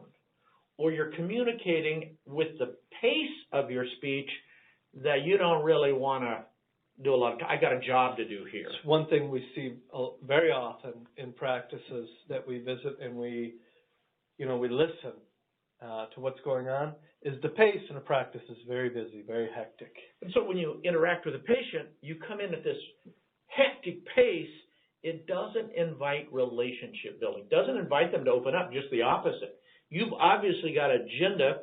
You're blowing through your speech. Would you like fries with that? You sound like you're at McDonald's, somebody reading from a script. Right. You've got to stop and just focus with this patient. I've seen a doctor in New Jersey. This woman was gifted. She could come in and sit down with somebody, slow the whole experience down until she frustrated everybody else in the office, but that patient would buy $20,000 worth of dentistry predictably because she could communicate with them. She created a $20,000 relationship. And trust me when I say she wasn't in a hurry. So if you want to do this for your patients and for your practice, slow down and sound like you've got time.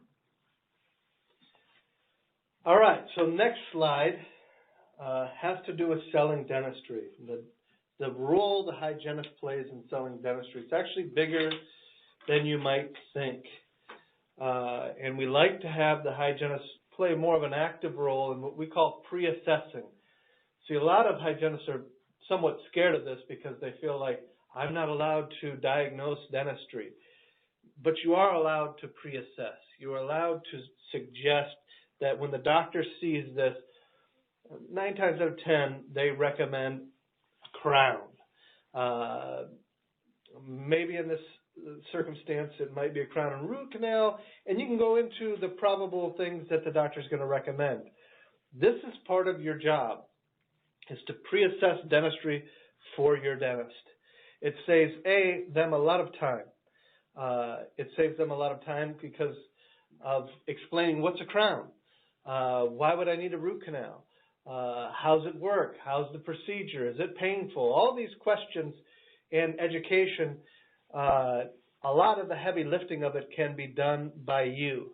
So it's very important that that's done. Now, the doctor's going to come in and talk about it as well, but obviously, if the patient knows already a lot about it, it goes a lot quicker for the dentist. Also, it's kind of a version of a second opinion.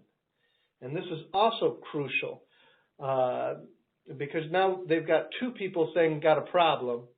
Now, there might be slight differences in what the dentist may actually recommend, but there's a problem. So you got two expert opinions on a problem. So that also will help out the practice tremendously. The other thing you've got to understand about selling dentistry is the sense of urgency, creating a sense of urgency in selling dentistry. The urgency in dentistry is what could happen next. Other than that, there's no real urgency in dentistry. In other words, if I've got a cracked tooth and I need a crown on it, why should I do it today? Why should I do it in the next week or in the next month? If you can't communicate that to me, you're going to have a hard time convincing me to do it because, let's face it, people don't want to do dentistry. If you just leave just a little wiggle room, you're not going to be effective at all. And no one more than a hygienist gets to see the effects of neglected teeth, of neglected work that should have been done. Absolutely. And so the key for selling dentistry is for you to communicate, if we don't get this right away, here's what could happen. Here's the next step. Okay, so here's the phases of most teeth, is that you've got a chance to just do a filling. That's the first stage. We missed that, we got to do a crown. We missed that, we got to do a crown and root canal. We missed that, we lose the tooth, we got to do a bridge or implant. These are the phases of the typical tooth that you're going to be talking about. And so if we catch it early, we can stop it from the next phase, and each phase almost doubles in price. And so catching it early saves you a tremendous amount of money. This is the rationale to do dentistry today and not hold off, is the progression of it and the cost progression. This is what has to be communicated. This is stuff that you can talk about with patients, and you should not be afraid of it, because ultimately the dentist has to come in and really diagnose the tooth and what's going on. It is perfectly fine for you to pre-assess the tooth and say, you know, when the dentist sees this, a lot of times he's going to recommend this, and here's why. This is where you take intraoral cameras, you put it up on the screen. This is part of what you should be doing for your practice. You know, I don't know where it is in hygiene school that they present that, but they scare the living daylights out of hygienists and tell them, you know, that even commenting on the tooth is diagnosing, and that is not true. We have here at Whitehall, one of our consultants, periodontist. A periodontist of stature. He's been on the state board. He's president of the state board, president of regional boards. He is kind of the last word on this, and he says that as long as the dentist looks at the tooth and calls the crown or calls the filling, it doesn't matter what the hygienist said up to that point. Absolutely. Again, but make no mistake, this is part of what we want you to do in this practice, is to pre-assess dentistry.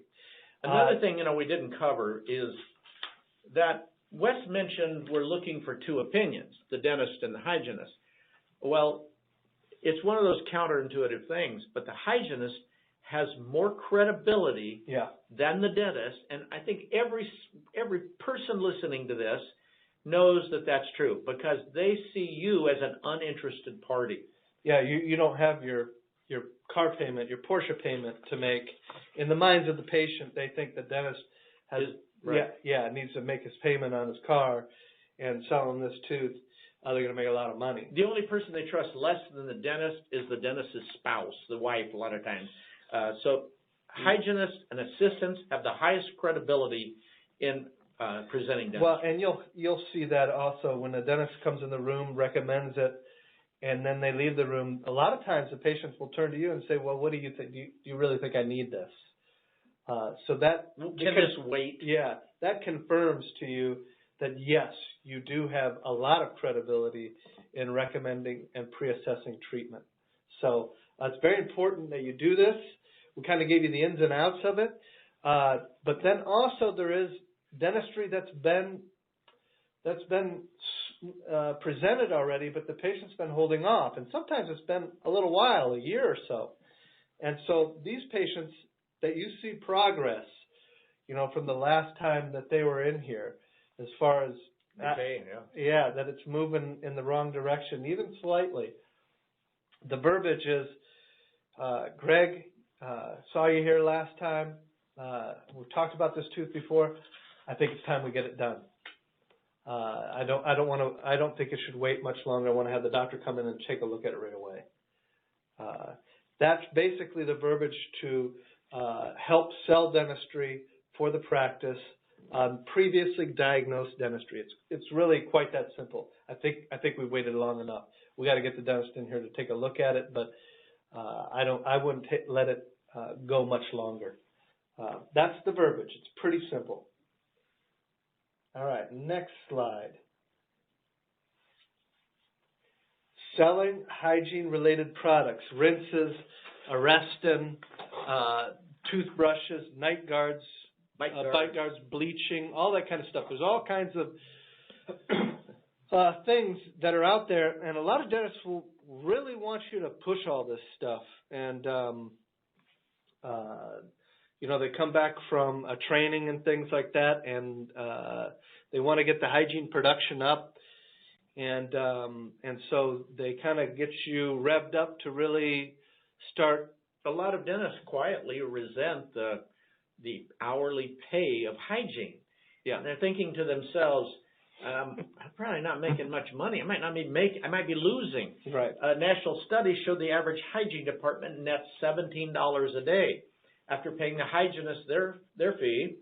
And I'm not saying that's too high. Right. Yeah. And looking at what they produce. So a lot of dentists will pump their fist and cheer when you sell hygiene products. Unfortunately, Wes and I have been around in the business for decades and been able to assess the damage done to a practice. That oversells this stuff. Yeah, you can get so excited about all this. Remember, the major enemy, and this would be on a written test if we had one, the major enemy in dentistry, the hardest thing to overcome, is presenting unexpected treatment. That's one problem. Another problem is studies have shown people have a very strong resentment to being nickel and dimed in dentistry. I come in for a cleaning, I come in for a crown, and there's a buildup, and there's all this, and they get real upset about it. So if you think you can help your practice by just showing everybody some extra stuff, the damage is incredible. Yeah, it's no different than the friend you had that invited you over for dinner one night, and it turns into a Tupperware party. Don't let your practice and your patients feel like every time they come to your practice and sit in your hygiene chair, that's some kind of Tupperware party. See, they respect you. They look up to you. And when you're selling them stuff and they're not buying it, they're kind of shamed by that. Like there's guilt. And the key to this is the word unexpected treatment. These things, a lot of things like bleaching, obviously grinding teeth, if it's really, really bad, it's kind of expected. But there's a lot of borderline people that go their whole lives and grind their teeth. And things can be mentioned. You should look at this. Here's the reasons why. But it shouldn't be. It should be presented and really just educated, not hard sold. Think of two different perspectives. One is from the dentist's perspective and all the stuff that he or she could sell the patients. Then there's the patient's perspective of what things they're willing to come across for and buy. Right. And I can tell you that the patient's perspective, they'll pay for crowns and cleaning. If it's broken, they'll fix it. So somebody comes, you see them at a seminar, they come to your office, they're some kind of consultant, and they tell you that patients will pay $500 for this, or $300 for that, or this for a bunch of Arrestin or whatever. There is a patient somewhere that will pay that. Yeah. But the market as a whole, you're driving people off. It's a repetitive visit. Here's the problem. Hygiene's a repetitive visit. They come in every 6 months, and in some practices they push 3 and 4 months. And so it's a repetitive visit, and every time you come in, you're being sold something. It's no different than going to your hairdresser or something, and they're trying to get you to walk out with $200 or $300 worth of stuff every time you go, saying you need it because your hair is fraying or all these different reasons why. Pretty soon you alienate the patient. So be very careful. Please just educate. Explain why it might be good for them to have this certain thing, and just leave it at that. We don't want hygiene to become a profit center for the reason of the repeat visit. It's a pitch-a-thon. Yeah, it becomes a Tupperware party every time they come in, and they're hard closed. Let's back up a second. Let's take a look. I don't care what it is, bite guards, night guards, pair, whatever it is. Because someone's told you that an insurance company or some patient was willing to pay some amount of money, rather than thinking, great, I'll show this to everybody that needs it, you'd probably be better off figuring out a way to get it to these people if they really need it at a much lower price. Right. Don't try to make a ton of money on it. The money in dentistry is made in restorative dentistry. Yeah, that's the goal of the practice, is to build a huge hygiene following. Lots of patients. The more patients there are, more patient base, the more referrals, new patients the practice gets.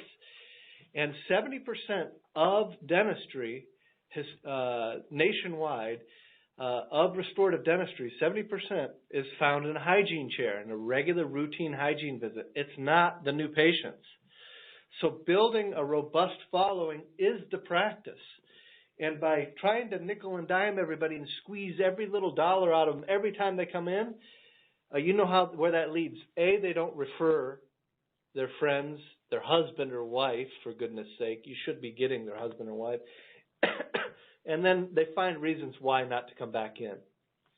So be very careful of this process. There's people, personalities differ, as you know. There's people that are non-assertive. Those people feel incredible pressure when you're trying to pitch them something, and they're the kind of people that hang up the phone when a solicitor calls, because they know once there's a conversation, they're hooked. They know to run from a predictable sales encounter. So those people, you're going to lose them. And by the way, you have to spend roughly $250 to make the phone ring through marketing. So if a hygienist is in the back room running people off in droves, the cost to fill from the front is staggering. Yeah, the average new patient phone call is $200. The average practice only converts half of them. It's $400 for the average practice to get a new patient into the practice through marketing. That's how expensive this process is. Is it really worth whatever it is you're hard selling? Right. All right, here we're going to go into something here that we're going to actually go into much greater detail of how to sell perio to patients and give them the dentistry that they need without alienating people. Because this is, unless patients have floating teeth and they know that they've got serious gum problems, most people fall into the realm of what we've been talking about, this unexpected dentistry. People coming in thinking they need nothing, and you're going to show them something. And it's perio in this case because we're talking to the hygienist. This is a huge problem, and it's a huge... well, let me just give some scale. Okay. Dr. Peterson, our own periodontist here, did a study on a couple of practices he was working with that saw a lot of new patients, a lot of marketing. They found that of the people that were shown perio, this isn't the ones that actually received it, of the ones that showed it, of the ones that it was shown to, and the ones that received it, 1 year later, 90% of them were out of the practice. And your practice will be somewhat similar. This takes special verbal skills. Next week, we're dedicating the whole session on how to do this. But you're going to find, if you go back to all the patients in the last 2 years, so take 2 years ago, and take that patient base and look at the ones that were shown perio, you're going to find depending on how good your verbal skills are, between 75 and 90% are no longer with the practice. This takes a special approach We see it. We've seen consultants go around the country really pushing this as a profit center and teaching people how to basically hard close and push it. It's very damaging to the practice. Now, let's back up 1 second again, and because I know some of you are saying, well, Wes, you mentioned floating teeth. We see those. Well, that's different. That's not unexpected treatment. And we see 5-millimeter pockets, and we see all these things. Are you telling us to just overlook that? No. Absolutely not. No, Dr. Peterson will go over that, exactly how that's done and how you don't hopefully lose very many patients at all. But what I am saying is don't become a perio zealot and be somebody that is so excited about it that you're the Tupperware person that just discovered downline companies for the first time and you're just pitching everybody about it. We'd actually be better off financially to pay a hygienist $100 not to show perio. We'd actually be better off to price perio, and we do this in certain offices, and make it very inexpensive so that patients do get the care they need, but we're really not trying to make a lot of money off of it. We'll talk more about that with Dr. Absolutely. So take a look at your own practice. Take a look at how many patients that are with the practice in that 2-year. You're looking back at people that are 2 years to a year and a half old, so a 6-month sneak peek, and see how many people are still with the practice. If it's a high percentage, good for you. That means you personally have good verbal skills. But far too many of them, the percentage of the patients that leave is in the 80-90% range, which is, you're literally unbuilding the practice. It's so bad that even after Dr. Peterson shows you the perfect verbiage, the perfect approach, it probably cuts it to 50%. Right. I mean, we're calling that good. That's how damaging this whole thing can be. Yeah, it's that unexpected treatment. You come in for one thing, and they're trying to sell you something else, especially with new patients. They have a lot of trouble with that. Existing patients, totally different story. The trust that we talked about earlier is there. The relationship credits to present them unexpected treatment is there. New patients, we got to bring them up to speed and build a better relationship with them before we kind of lay this on them. And Dr. Peterson is going to cover that extensively. Yeah, I have my own experience. I went to a dentist, my own dentist, not my regular dentist, but they tried to sell me $2,500 of laser cleaning. And I asked them why I would want to pay $2,500 as opposed to $100 or a couple $100. They said, well, your teeth will get really clean, like real. And I thought they were getting really clean. So I went to my own dentist. I got back and said, no, you're fine. You don't have any pockets. You're all good. And they couldn't really explain very well why they were doing it. But, man, offices think they can do things like that, and patients won't notice. I wouldn't have had to been a dental consultant to spot that for what it was. Yeah, absolutely. Asking patients to refer. When you notice a patient is married, they got a ring on their finger, and their husband or wife is not a patient of the practice, simply asking, notice that your husband doesn't come to the practice. We have a special offer for patients that have husbands or wives that are not part of the practice, and you have some kind of coupon that you give them. You ask them to have the patient schedule. It's especially natural. If you find something as a hygienist in your encounter, maybe you find some decay or some perio or whatever, it's kind of like saying, wow, if you're in this situation, maybe your husband is too. Let's get a look at him. Right. Just a nice, friendly ask from time to time. As we told you before, new patients are very expensive to get. And the practice should be generating, if you follow all the protocols, half the patient base should be coming from referrals. I mean, you should be getting the husbands and wives of your patients as new patients to the practice. If you're not, you're doing something wrong, whether it is in this process we just talked about where you're pitching too much stuff. It could be the doctor is doing something in case presentation that's a rub. There's a lot of different things. The way the phone's answered, scheduling, it's too busy, pricing, being in and out of network. There's a lot of things, but this part of the practice is one of the big things. If you're following up what he's saying, you're gonna talk to people about a husband or wife, or you're gonna ask them. You're gonna have to feel good about what's going on. Just like he said, if there's a rub in there somewhere, patients have trouble. You got to address that. See, there's no clever verbiage to overcome a very, very bad patient experience. If people are unkind to the patient, there's staff that have special talents. They can collect insurance or collect money or whatever, but maybe even because of that, they're rude. I'm needed here. Don't mess with me. I'll treat people any way I dang well please. There's no clever verbiage to fix that. If people are having a terrible experience, you got to fix the experience. All right, and our last slide here is one of those problems, wait times. Specifically, I threw this in here, wait times for the hygienist, but usually hygienists tend to run pretty well on time unless they're waiting for the doctor. Or the patient shows up late. That can happen as well. This can be a problem in a practice. If you're consistently waiting too long for the doctor, you're going to have referral problems. Patients will not refer. At one time, our major source of learning this was talking to other staff who saw patients leave upset because they had to wait so long, maybe didn't even see the doctor.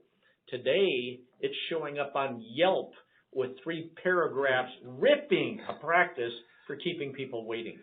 We don't like to see the wait time more than 5 minutes. At 10 minutes, there needs to be a gift card to Starbucks or to movie tickets, that kind of thing, to every patient that's waiting longer than 10 minutes. You should not hardly ever have a patient be waiting for a doctor and say, look, I just got to go.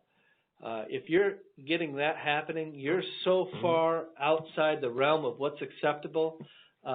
It needs to be addressed and fixed. We ran into a practice in the South that told us that the problem was patients need to be educated on how important our doctor's time was. So if they end up waiting 30 or 45 minutes for their visit, all we need to do is sit them down and explain our doctor's awesomeness. Our doctor's time is so precious. Right. Nothing could be farther from where you want to be on this thing.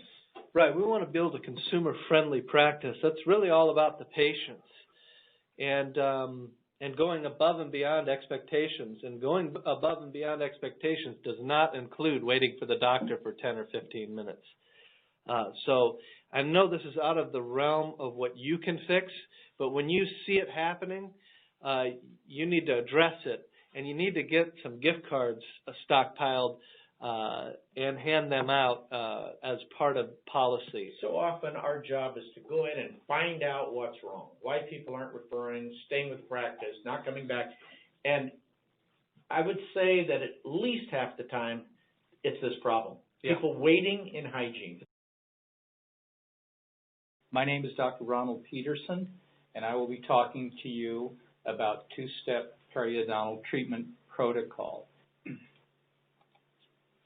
The purpose of this protocol is to help convert low-commitment periodontal patients into patients that are willing to proceed with the periodontal treatment they need and to become committed office patients. What is a low-commitment patient? The low-commitment patient is typically someone who comes in from a coupon or from some kind of an offer, maybe from the internet, maybe they saw your sign. They're coming in to get their teeth cleaned and get checked over, and perhaps they haven't been seen for a long time. So to summarize, they're there for the deal. They don't own their problem. They typically don't think they have any problems. They just want to get their teeth cleaned and checked, and they're very skeptical. If you have an offer that brought them in, they believe it's going to be a bait and switch. They think you're going to do something to, quote, rip them off, and they've all heard about the $1,000 cleaning. I went to my dentist. I just wanted my teeth cleaned, and they told me I had this gum problem, and before I knew it, I was charged $1,000, and all they did was clean my teeth. So this is a major fear among the low commitment patient, and they are not going to be your victim. So they come in with a very negative and unbelieving attitude. The question is, how do we retain them? Because we've paid good money with our marketing to get these people to call, and your front office staff has worked hard to convert a phone call into a live body that comes into the office.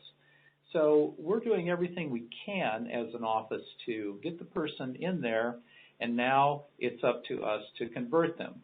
What happens to you as the hygienist when you see periodontal problems? We owe a debt of gratitude to an office that we worked with some years ago in Florida. This was an office that had an owner doctor and an associate. The office did a lot of marketing and on average brought in upwards of 100 new patients every month. So their marketing was successful, and they had a lot of people that were converted at least into coming in and having the examination and cleaning. The problem was they weren't retaining them. Their hygiene department, in fact, had shrunk from 2 full-time hygienists to 1 full-time hygienist and 1 part-time hygienist. And this was over a period of about 4 to 5 years while they were seeing 100 new patients every month. Obviously, the math is wrong. When you see that many new patients, you should be retaining many of them, and your hygiene department should be growing, not shrinking. So we tried to figure out what was going on. So we did a retroactive or a retrospective study to look at what was happening to the new patients that came into the office. And what we found was really startling. Most of the patients in this practice came into the office or into the practice through hygiene. In other words, the doctor was not the first person to see the patient. The patient typically was seen by the hygienist and the assistant. Films were taken, information was gathered, and a lot of the presentation about periodontal problems and cleaning their teeth was taken care of by the hygienist. So we broke the new patients down into several groups. One group was people who came into the office, were evaluated, and never came back. The second group was people who came into the office and had something done and then disappeared. And the third group was people who came into the office, had some treatment done, and were still active in the office 1 year later. We were startled to find that at 1 year, 90% of the new patients that came in were no longer active. Most startling statistic, I think you would agree. We looked back then at what was going on, and we found that what they had in common was almost every single one of the new patients who came in was told that they needed 4 quadrants of root planing or some fairly extensive periodontal treatment. That was enough for more than half, in fact about 3/4 of them, to leave the office and never come back.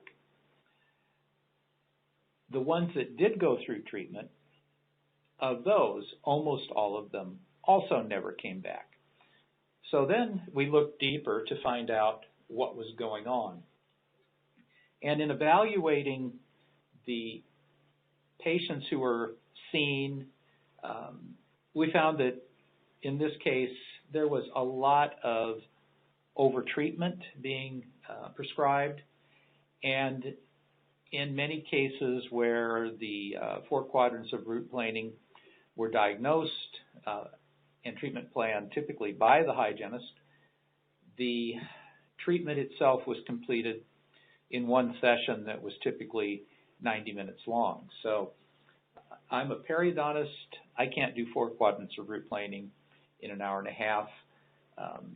I don't know if someone can, but I'd sure be impressed to see it.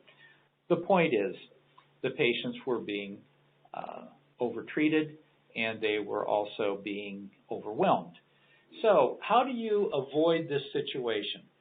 This case, this evaluation was great for us because it showed us the power of overwhelming new patients with periodontal treatment planning. And this is an extreme case. This isn't going to be what happens in most instances, but it shows you how patients will react when they're confronted with something they don't want to hear. So let's look at do's and don'ts at that initial visit when a patient with low commitment comes into your office, sees the hygienist first, sees you first. What do you do and what do you not do so you increase your chances of maintaining that patient and keeping that person in your office and ideally getting them to do the periodontal treatment that they need?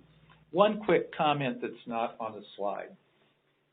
If you have cases that come in that are beyond your comfort area and beyond the treatment skills, capabilities, and frankly desires of your office, advanced type 4 cases, refractory cases, things of that nature, don't mess with them. Refer them out. Let the periodontist deal with those because those patients are hard to deal with. Anyway, I spent my career doing it. It's not something you want to do if you're not really comfortable with. But let's say that's a small percentage because it usually is. Most cases, type 1s, 2s, and many of the 3s are something you can handle yourself and do quite nicely. So what do you do and what do you not do? Well, first of all, honor the offer. If the patient came in for a $59 special, exam, bite wings, and cleaning, don't tell them, oh, you don't qualify because you have gum disease. That's what the patient is expecting to hear. So don't do that. Honor your offer. They're going to leave and their bill is going to be the $59 and that's it. Do tell them what you're going to do and why. Explain what you're looking for when you do your evaluation and you gather your information.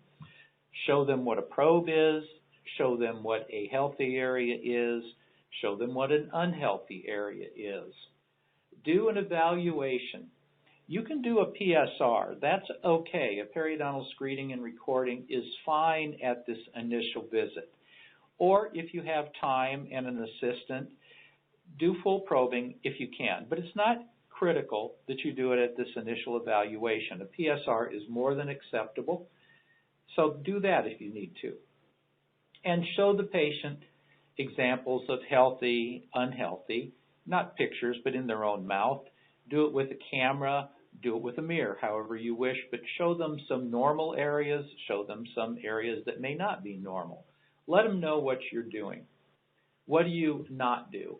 Never, ever scold them, criticize them, or shame them. Oh my gosh, what do you expect? You haven't had your teeth cleaned for 6 years? I'm surprised you're not dead. Don't do that. Be kind, be nice. If a patient's embarrassed, and many of them already are, I haven't been to the dentist for 5 years. That's okay, Mr. Johnson. We're just happy to have you here now. We'll get things taken care of for you. Next, don't overwhelm them. You can lose patients very quickly. Give them time to absorb what you're talking about. Speak slowly. Speak clearly. Pause at strategic times. Let them ask questions and answer the questions as you go. I'm not telling you to spend your whole time talking. Use scripting. Use effective language. But don't overwhelm them. And if they get lost and overwhelmed and you see their eyes roll back in their head, you've lost them. And if you've lost them at that stage, you've lost them as a patient. And finally, don't try to sell them periodontal treatment at this time. This is not the time to start talking about root planing, scaling, possible surgery, tissue grafting. Forget that. You are still at the very early stages of your relationship with this patient. Don't lose them now. Excuse me.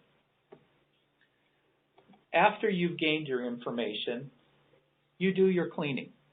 Now, you may only have allotted in the time for this new patient to go through everything they're going through.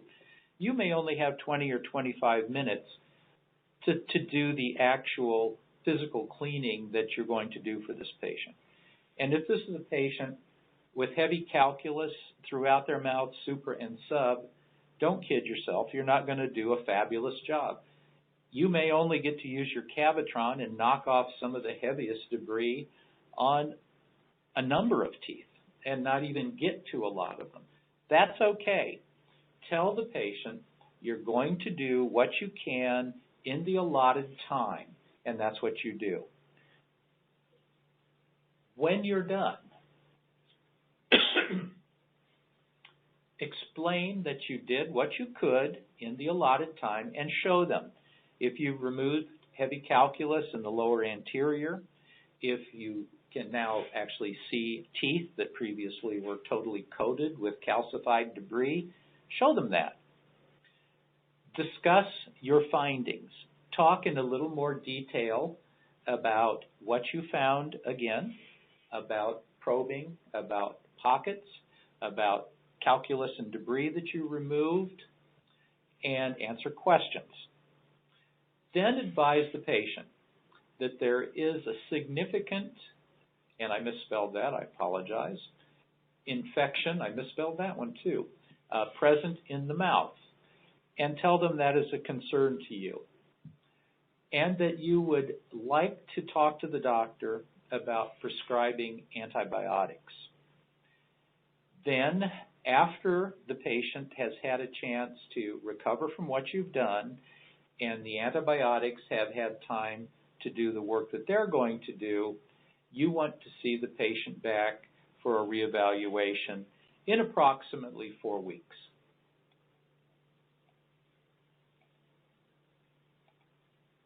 You're going to give them doxycycline.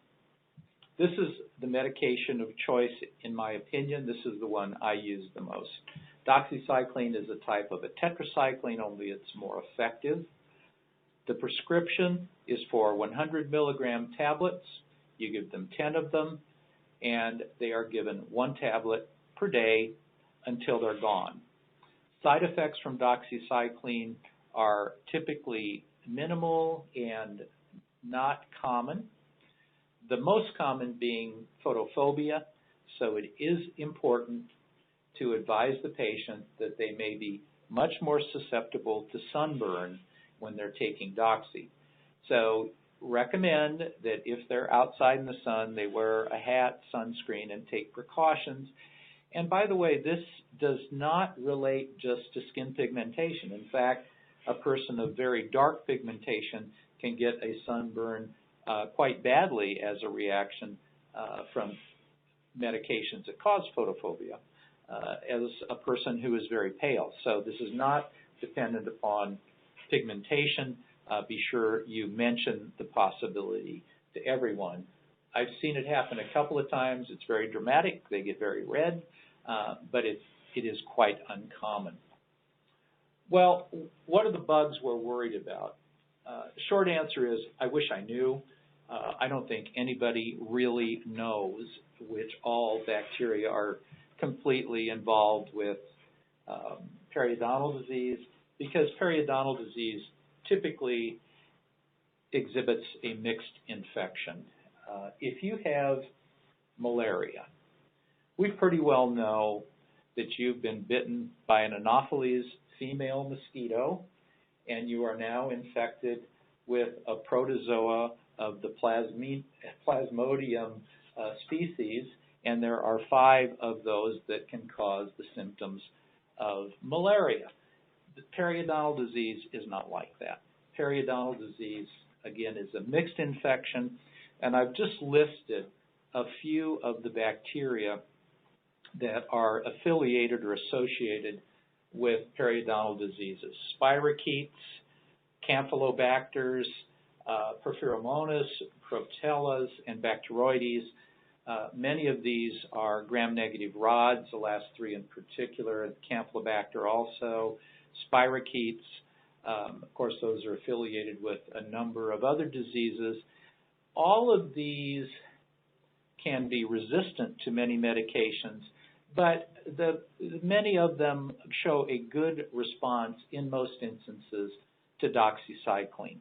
I would not try to mislead you into saying doxycycline is a cure-all for periodontal disease, but it isn't. But it is extremely effective in reducing bacterial growth, eliminating especially the spirochetes, and you will typically see a very remarkable improvement in soft tissue in the vast majority of the cases a month after they've taken the medication and they're back for the reevaluation. Now, after the prescription has been written by the doctor, and when you're ready to let the patient go, you give them a brochure on periodontal disease.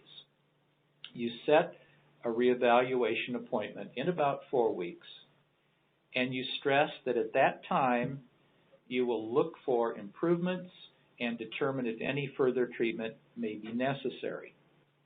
You want them back to see how much improvement there's been, but also to complete your evaluation, to complete all of your probing, to get a full and accurate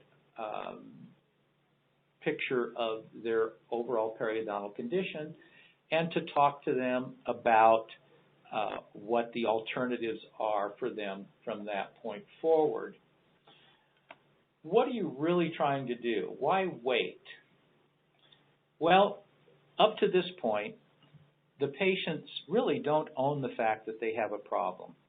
And this 4-week waiting period gives them time to own their disease. They didn't own it at first. It was your problem. You found it. They didn't want anything to do with it.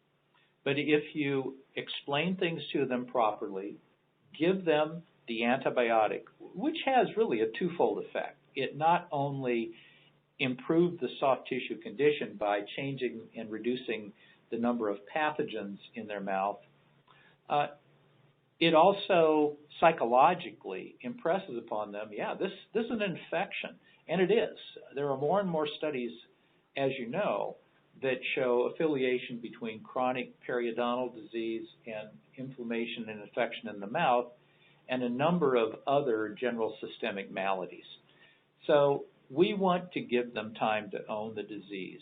If they have any sense, they're going to read the brochure. They're going to be looking in their mouth all the time. They're probably going to get on the internet and they're going to talk to some friends.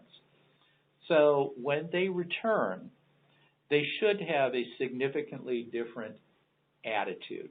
In other words, they're going to be more on your side. They're going to realize there's a problem and they're going to want to do something about it or be receptive to at least listening about it. This next is important. Are they all going to come back? Answer is no. Typically, you're going to get 50% or so. So it's important that when you make an appointment for the reevaluation, that the patient be confirmed for their appointment a day or two prior to the reevaluation. Because this is going to be a half-an-hour appointment, and you're not going to charge them for it. You're going to get the rest of your information, and you're going to complete your treatment plan and present it to them. But I don't want you to waste your time. If someone's not coming, I don't want you to sit and stare at an empty chair for half an hour. So it is important that these patients are verbally confirmed.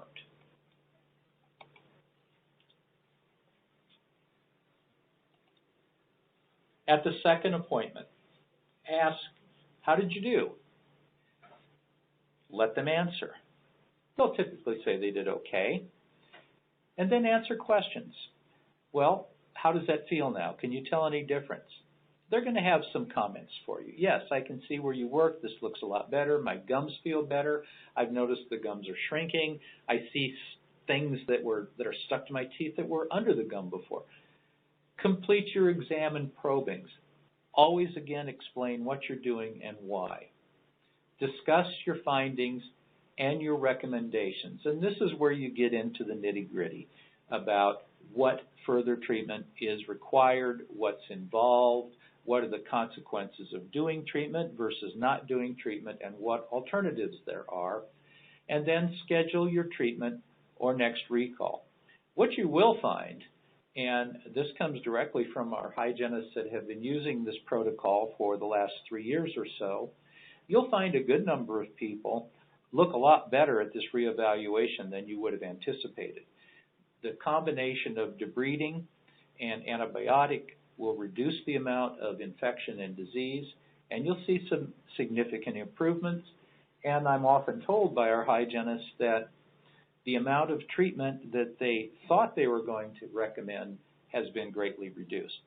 This is really good for your patients because think of periodontal treatment and hygiene not as a profit center, but as a way to make patients healthy. And that leads us to our final slide.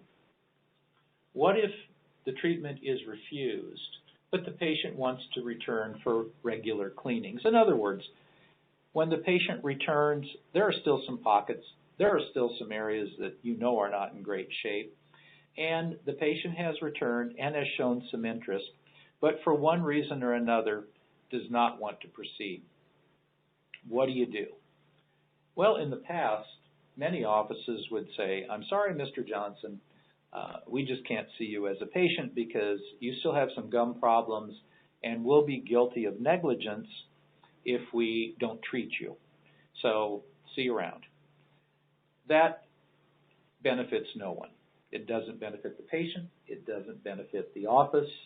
And how do you really feel about turning people loose knowing they have a problem that can be repaired or restored? So what do you do in a dilemma like this? You don't have to send them away. You can keep this patient. And you're not negligent if you have the patient in for, quote, regular cleanings. However, you'd better be very careful about documenting these cases. If a patient has periodontal disease, document it, and you're observing it and monitoring it, you had better show in your chart that you've discussed it with the patient, you've explained it, you've urged the patient to have treatment, you've warned the patient of the consequences of not having treatment, and the patient refused. That needs to be in your chart. Every single time you see them, you don't have to have the patient sign a big disclaimer. It isn't really necessary. As long as you've got it recorded in your chart, you're fine. It just has to be there. If the patient has a convenient memory down the road and loses a tooth or two because of lack of periodontal treatment, and they suddenly forget that you told them any of this and they file a complaint, if the board of examiners looks at your chart and sees that you faithfully advise the patient and you urge them to have treatment and you warn them of the consequences of not having treatment and they still refuse, you're fine, because you were doing what you could within the realm of patient consent, and that's never wrong. So do what you can, and frankly, in the future, if you have a patient like that, there's no law that says you can't be a little more aggressive in a section of the mouth each time they come in and try to clean those up anyway. The truth is, if we get our patients healthy, they're better candidates for the restorative treatment that they either need now or will need in the future. Are you negligent if you place crowns on teeth that have flaming periodontal disease? You bet you are. If you get the patients healthy, can you put those crowns on? Absolutely. So do what's right for the patient, do what's right for the practice, and look at hygiene and periodontal treatment as an opportunity. Don't let it be a roadblock to keeping your patients from getting the ideal dental treatment that they need. This ends my presentation. Thank you so much for your attention. If you have any questions, you can reach me at Whitehall Management. Just call the switchboard number and ask for me directly. Thanks so much. Reactivation, meaning a patient has missed an appointment, failed an appointment, or they didn't schedule their 6-month appointment when they were there on their last visit. So it's about exactly how much to pester people. And this is where most staff kind of wince a little bit, because some doctors will demand that they call so often and they know they are annoying people. So we're going to lay out a program that is adequate, gets the job done, yet does not offend people, and where you're not pestering and feel like you're pestering people. All right, so their appointment was today. They missed it, or today is the day their appointment should be, but they did not schedule. You never got them to schedule. So you're going to call once a week for 2 weeks to try to schedule this patient that is has missed their 6-month recall appointment, or 4 months, whatever schedule they're on. The next thing you're going to move to is emails or text messages for the next 3 weeks. Okay, so you're going to call them a couple times for the first 2 weeks, and then you're going to move to email and text messages for 3 weeks.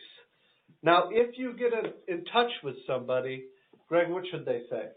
All right. And they don't want to schedule. So you call them, you talk to them. Can I make an appointment for you?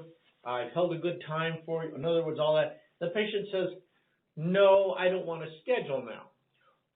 Or they say, I don't know my schedule. They may also say, I don't want to schedule yet. Right. Now, this is when we suggest you take a rather counterintuitive approach.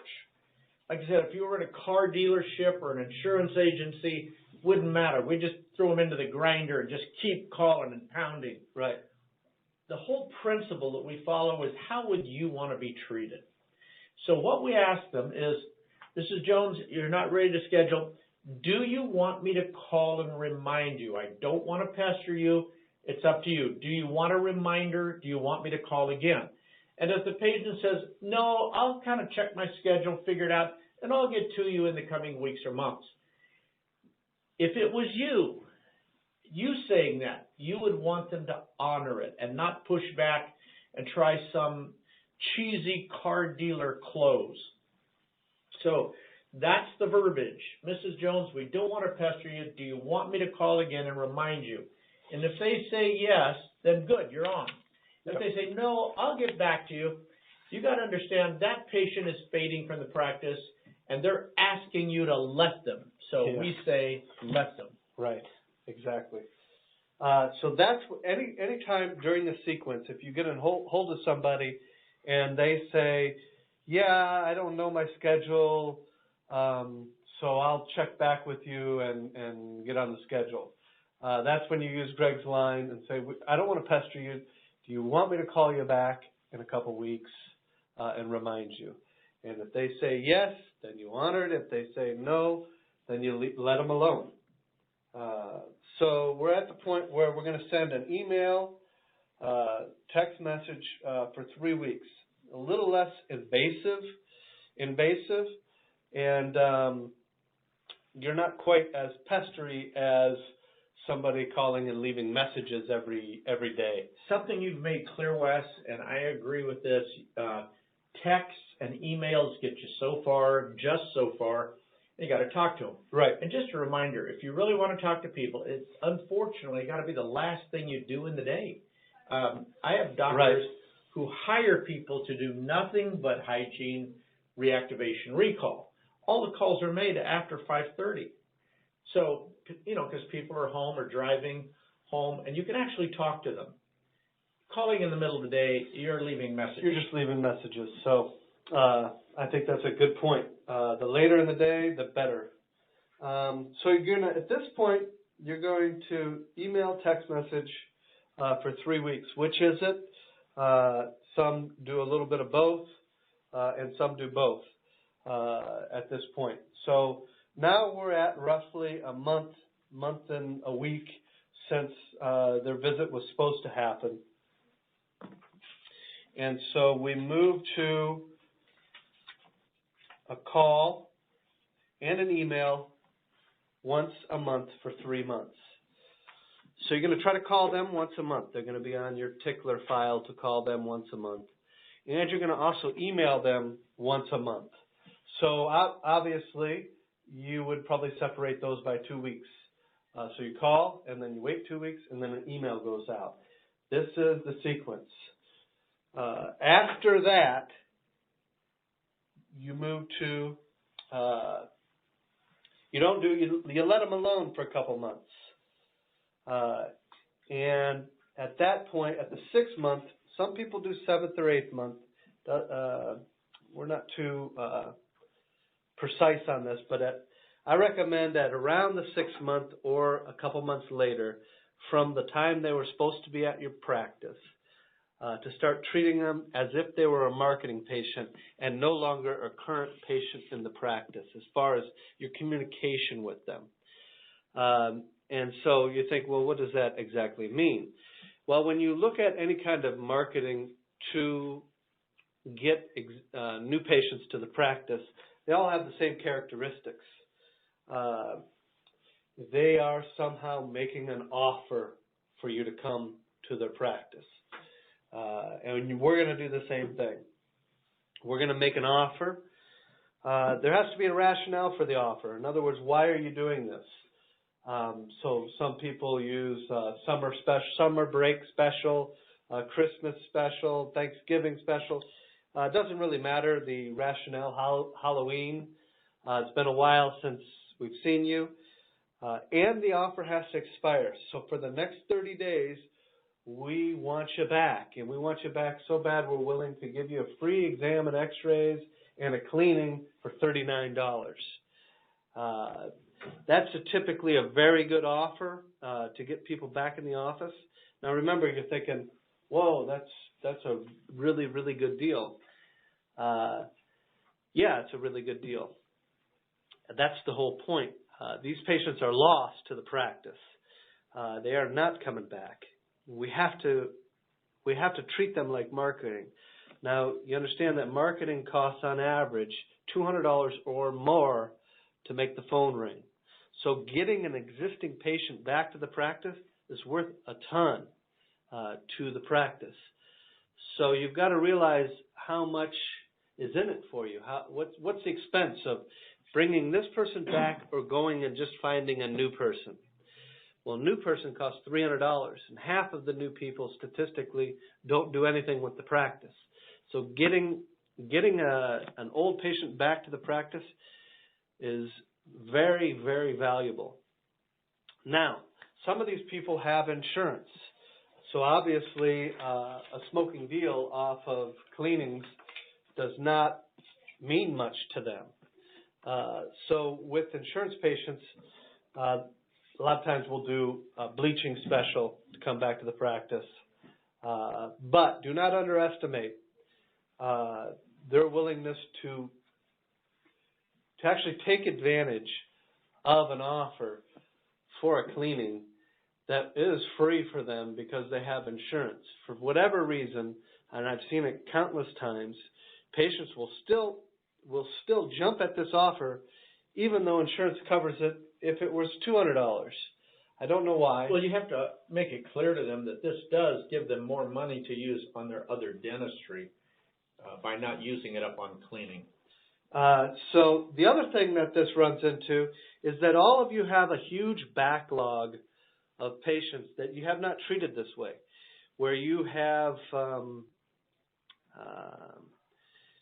not treated as marketing. You've never made a great offer to them. So you're going to have this huge backlog of patients that have been out of the practice for 6 months or longer.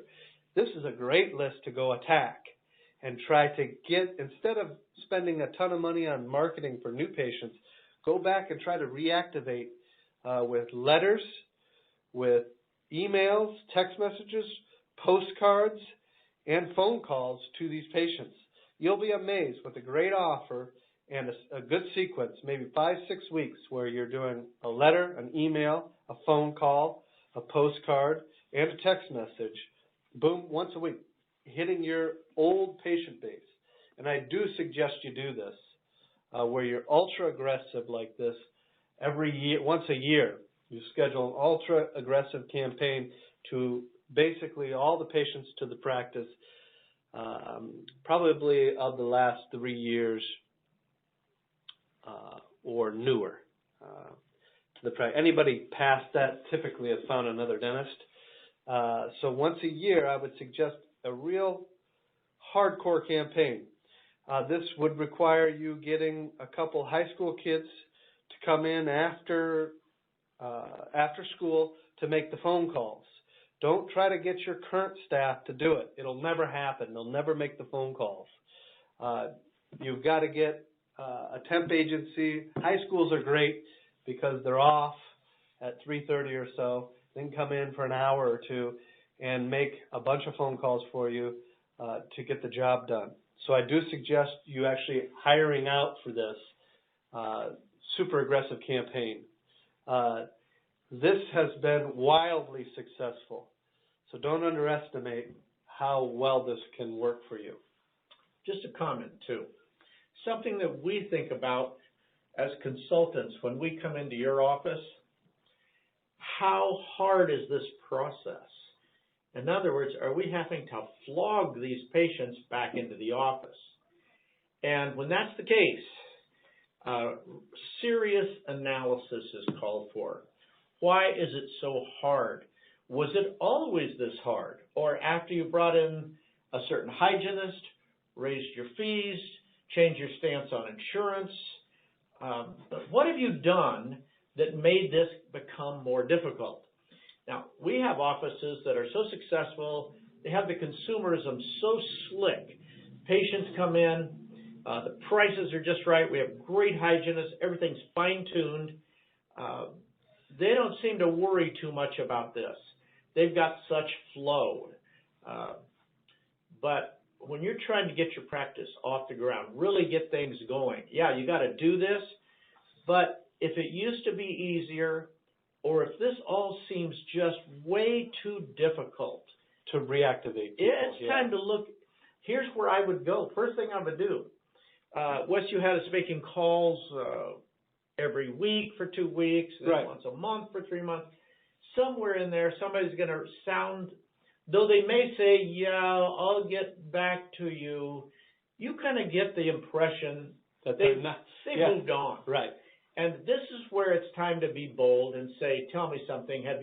Are you wanting to go to another dentist, or have you already established with another office? And they say yes. Ask them, would you please do me a favor and tell me what we might have done different so that you would have still been a patient here. And, you know, they'll tell you things that are just incredibly valuable. Super valuable. After you hear it from 4 or 5 people, you better go back and fix whatever that is, or quit spending $250 in marketing per patient because you're shooting blanks. Yeah, we talked about this in lesson 2. All the different things, and just some of them. I mean, there's obviously a lot of things that you can do in the practice that leaves people frustrated and go find somebody else, go find another dentist. Yeah, so if it's too difficult, go back and re-listen. If you go ahead and do this huge campaign and you give a great offer, you follow all the rules, and you find, geez, we just didn't get very many people, I can promise you, you're not frustrating, you're probably offending patients when it's very difficult like this. You have to examine your whole practice management model, how the practice philosophies are with insurance, with pricing, with pushing different products or pushing treatment on even treatment plans with perio or large treatment plans with the doctor. There's different things that you can do in the practice that makes it actually offend patients to the point where they're not coming back no matter what great campaign you run. This is something we've talked about earlier. You know, doctors have been in practice 25 years and still has 2.5 or 3 days of hygiene. Yeah. Something's way out of line. So when you do this campaign and you get minimal results, you've got a serious practice management issue that needs to be solved, not necessarily a hygiene issue. So it's a good trial run to really see how well your patient management index is doing as far as how well you're treating patients. If you go out and do this campaign and you get a lot of people jump on the schedule, everything's good. If it just doesn't seem to really give you a big bounce, you've probably got bigger problems. I like your idea about the high school people coming to make the calls, because I have staff that would rather slash their wrists than make these calls. Well, it'll never happen. I mean, let's be honest. There'll be always something more important, somebody checking in, checking out, insurance to be filed. There's a large treatment plan that needs to be closed. There's always some reason, something to jump on to never make one of these phone calls. It'll never happen. To me, it's as important to find out why people aren't coming back as it is to try to, or to get them all to come back, or to get. It's important to know what's really wrong in hygiene. The root cause. Right. Yeah. So this is a good system to follow step by step and know you're doing everything you should be doing. Right. And if it's not getting you the results that you're looking for, I would suggest that you go ahead and call our office and purchase what we call a blueprint, where we go through the practice. It's about $1,000, where we go through every point of the practice to find out exactly what you're doing wrong as far as consumerism, what's driving patients off. I would highly suggest you got to acknowledge what Wes is saying about consumerism. I have staff tell me that they call patients all the time who tell them something bad, like the prices, the insurance posture, wait times, times, bad hygiene, and the doctor simply won't accept it. Said, no, you get them in here. They're like meat in a sandwich. You're not going to get those people back. You're simply going to grind down one of your good employees. Yeah, there's only so much you can do. Another great reactivation tool that I'm going to introduce to you is what we call a training day. You market a training day to patients who have been off the schedule, like I said, for 6 months or longer. It's another great offer. So all these patients you got, they all have treatment that needs to be done. And you offer a big discount to come in and get that treatment done during a day where you're going to do training for your staff, for your assistants. And you're going to actually do a training. You're going to talk over the patient and talk about exactly what you're doing and why and all those different reasons. And give a huge discount, 30% off of treatment, and select the database of the practice that hasn't been in a long time. And go after them. Set up a day, a Friday maybe, where you come in and do a training day, an extra day. You'll be amazed how filled that day will be. There's a lot of doctors that will do this and do $20,000, $30,000 in a day, in a training day, marking off 70% of the treatment. You will be shocked how well this will go. So that's another great offer you can do. Great. All right. So thanks for listening.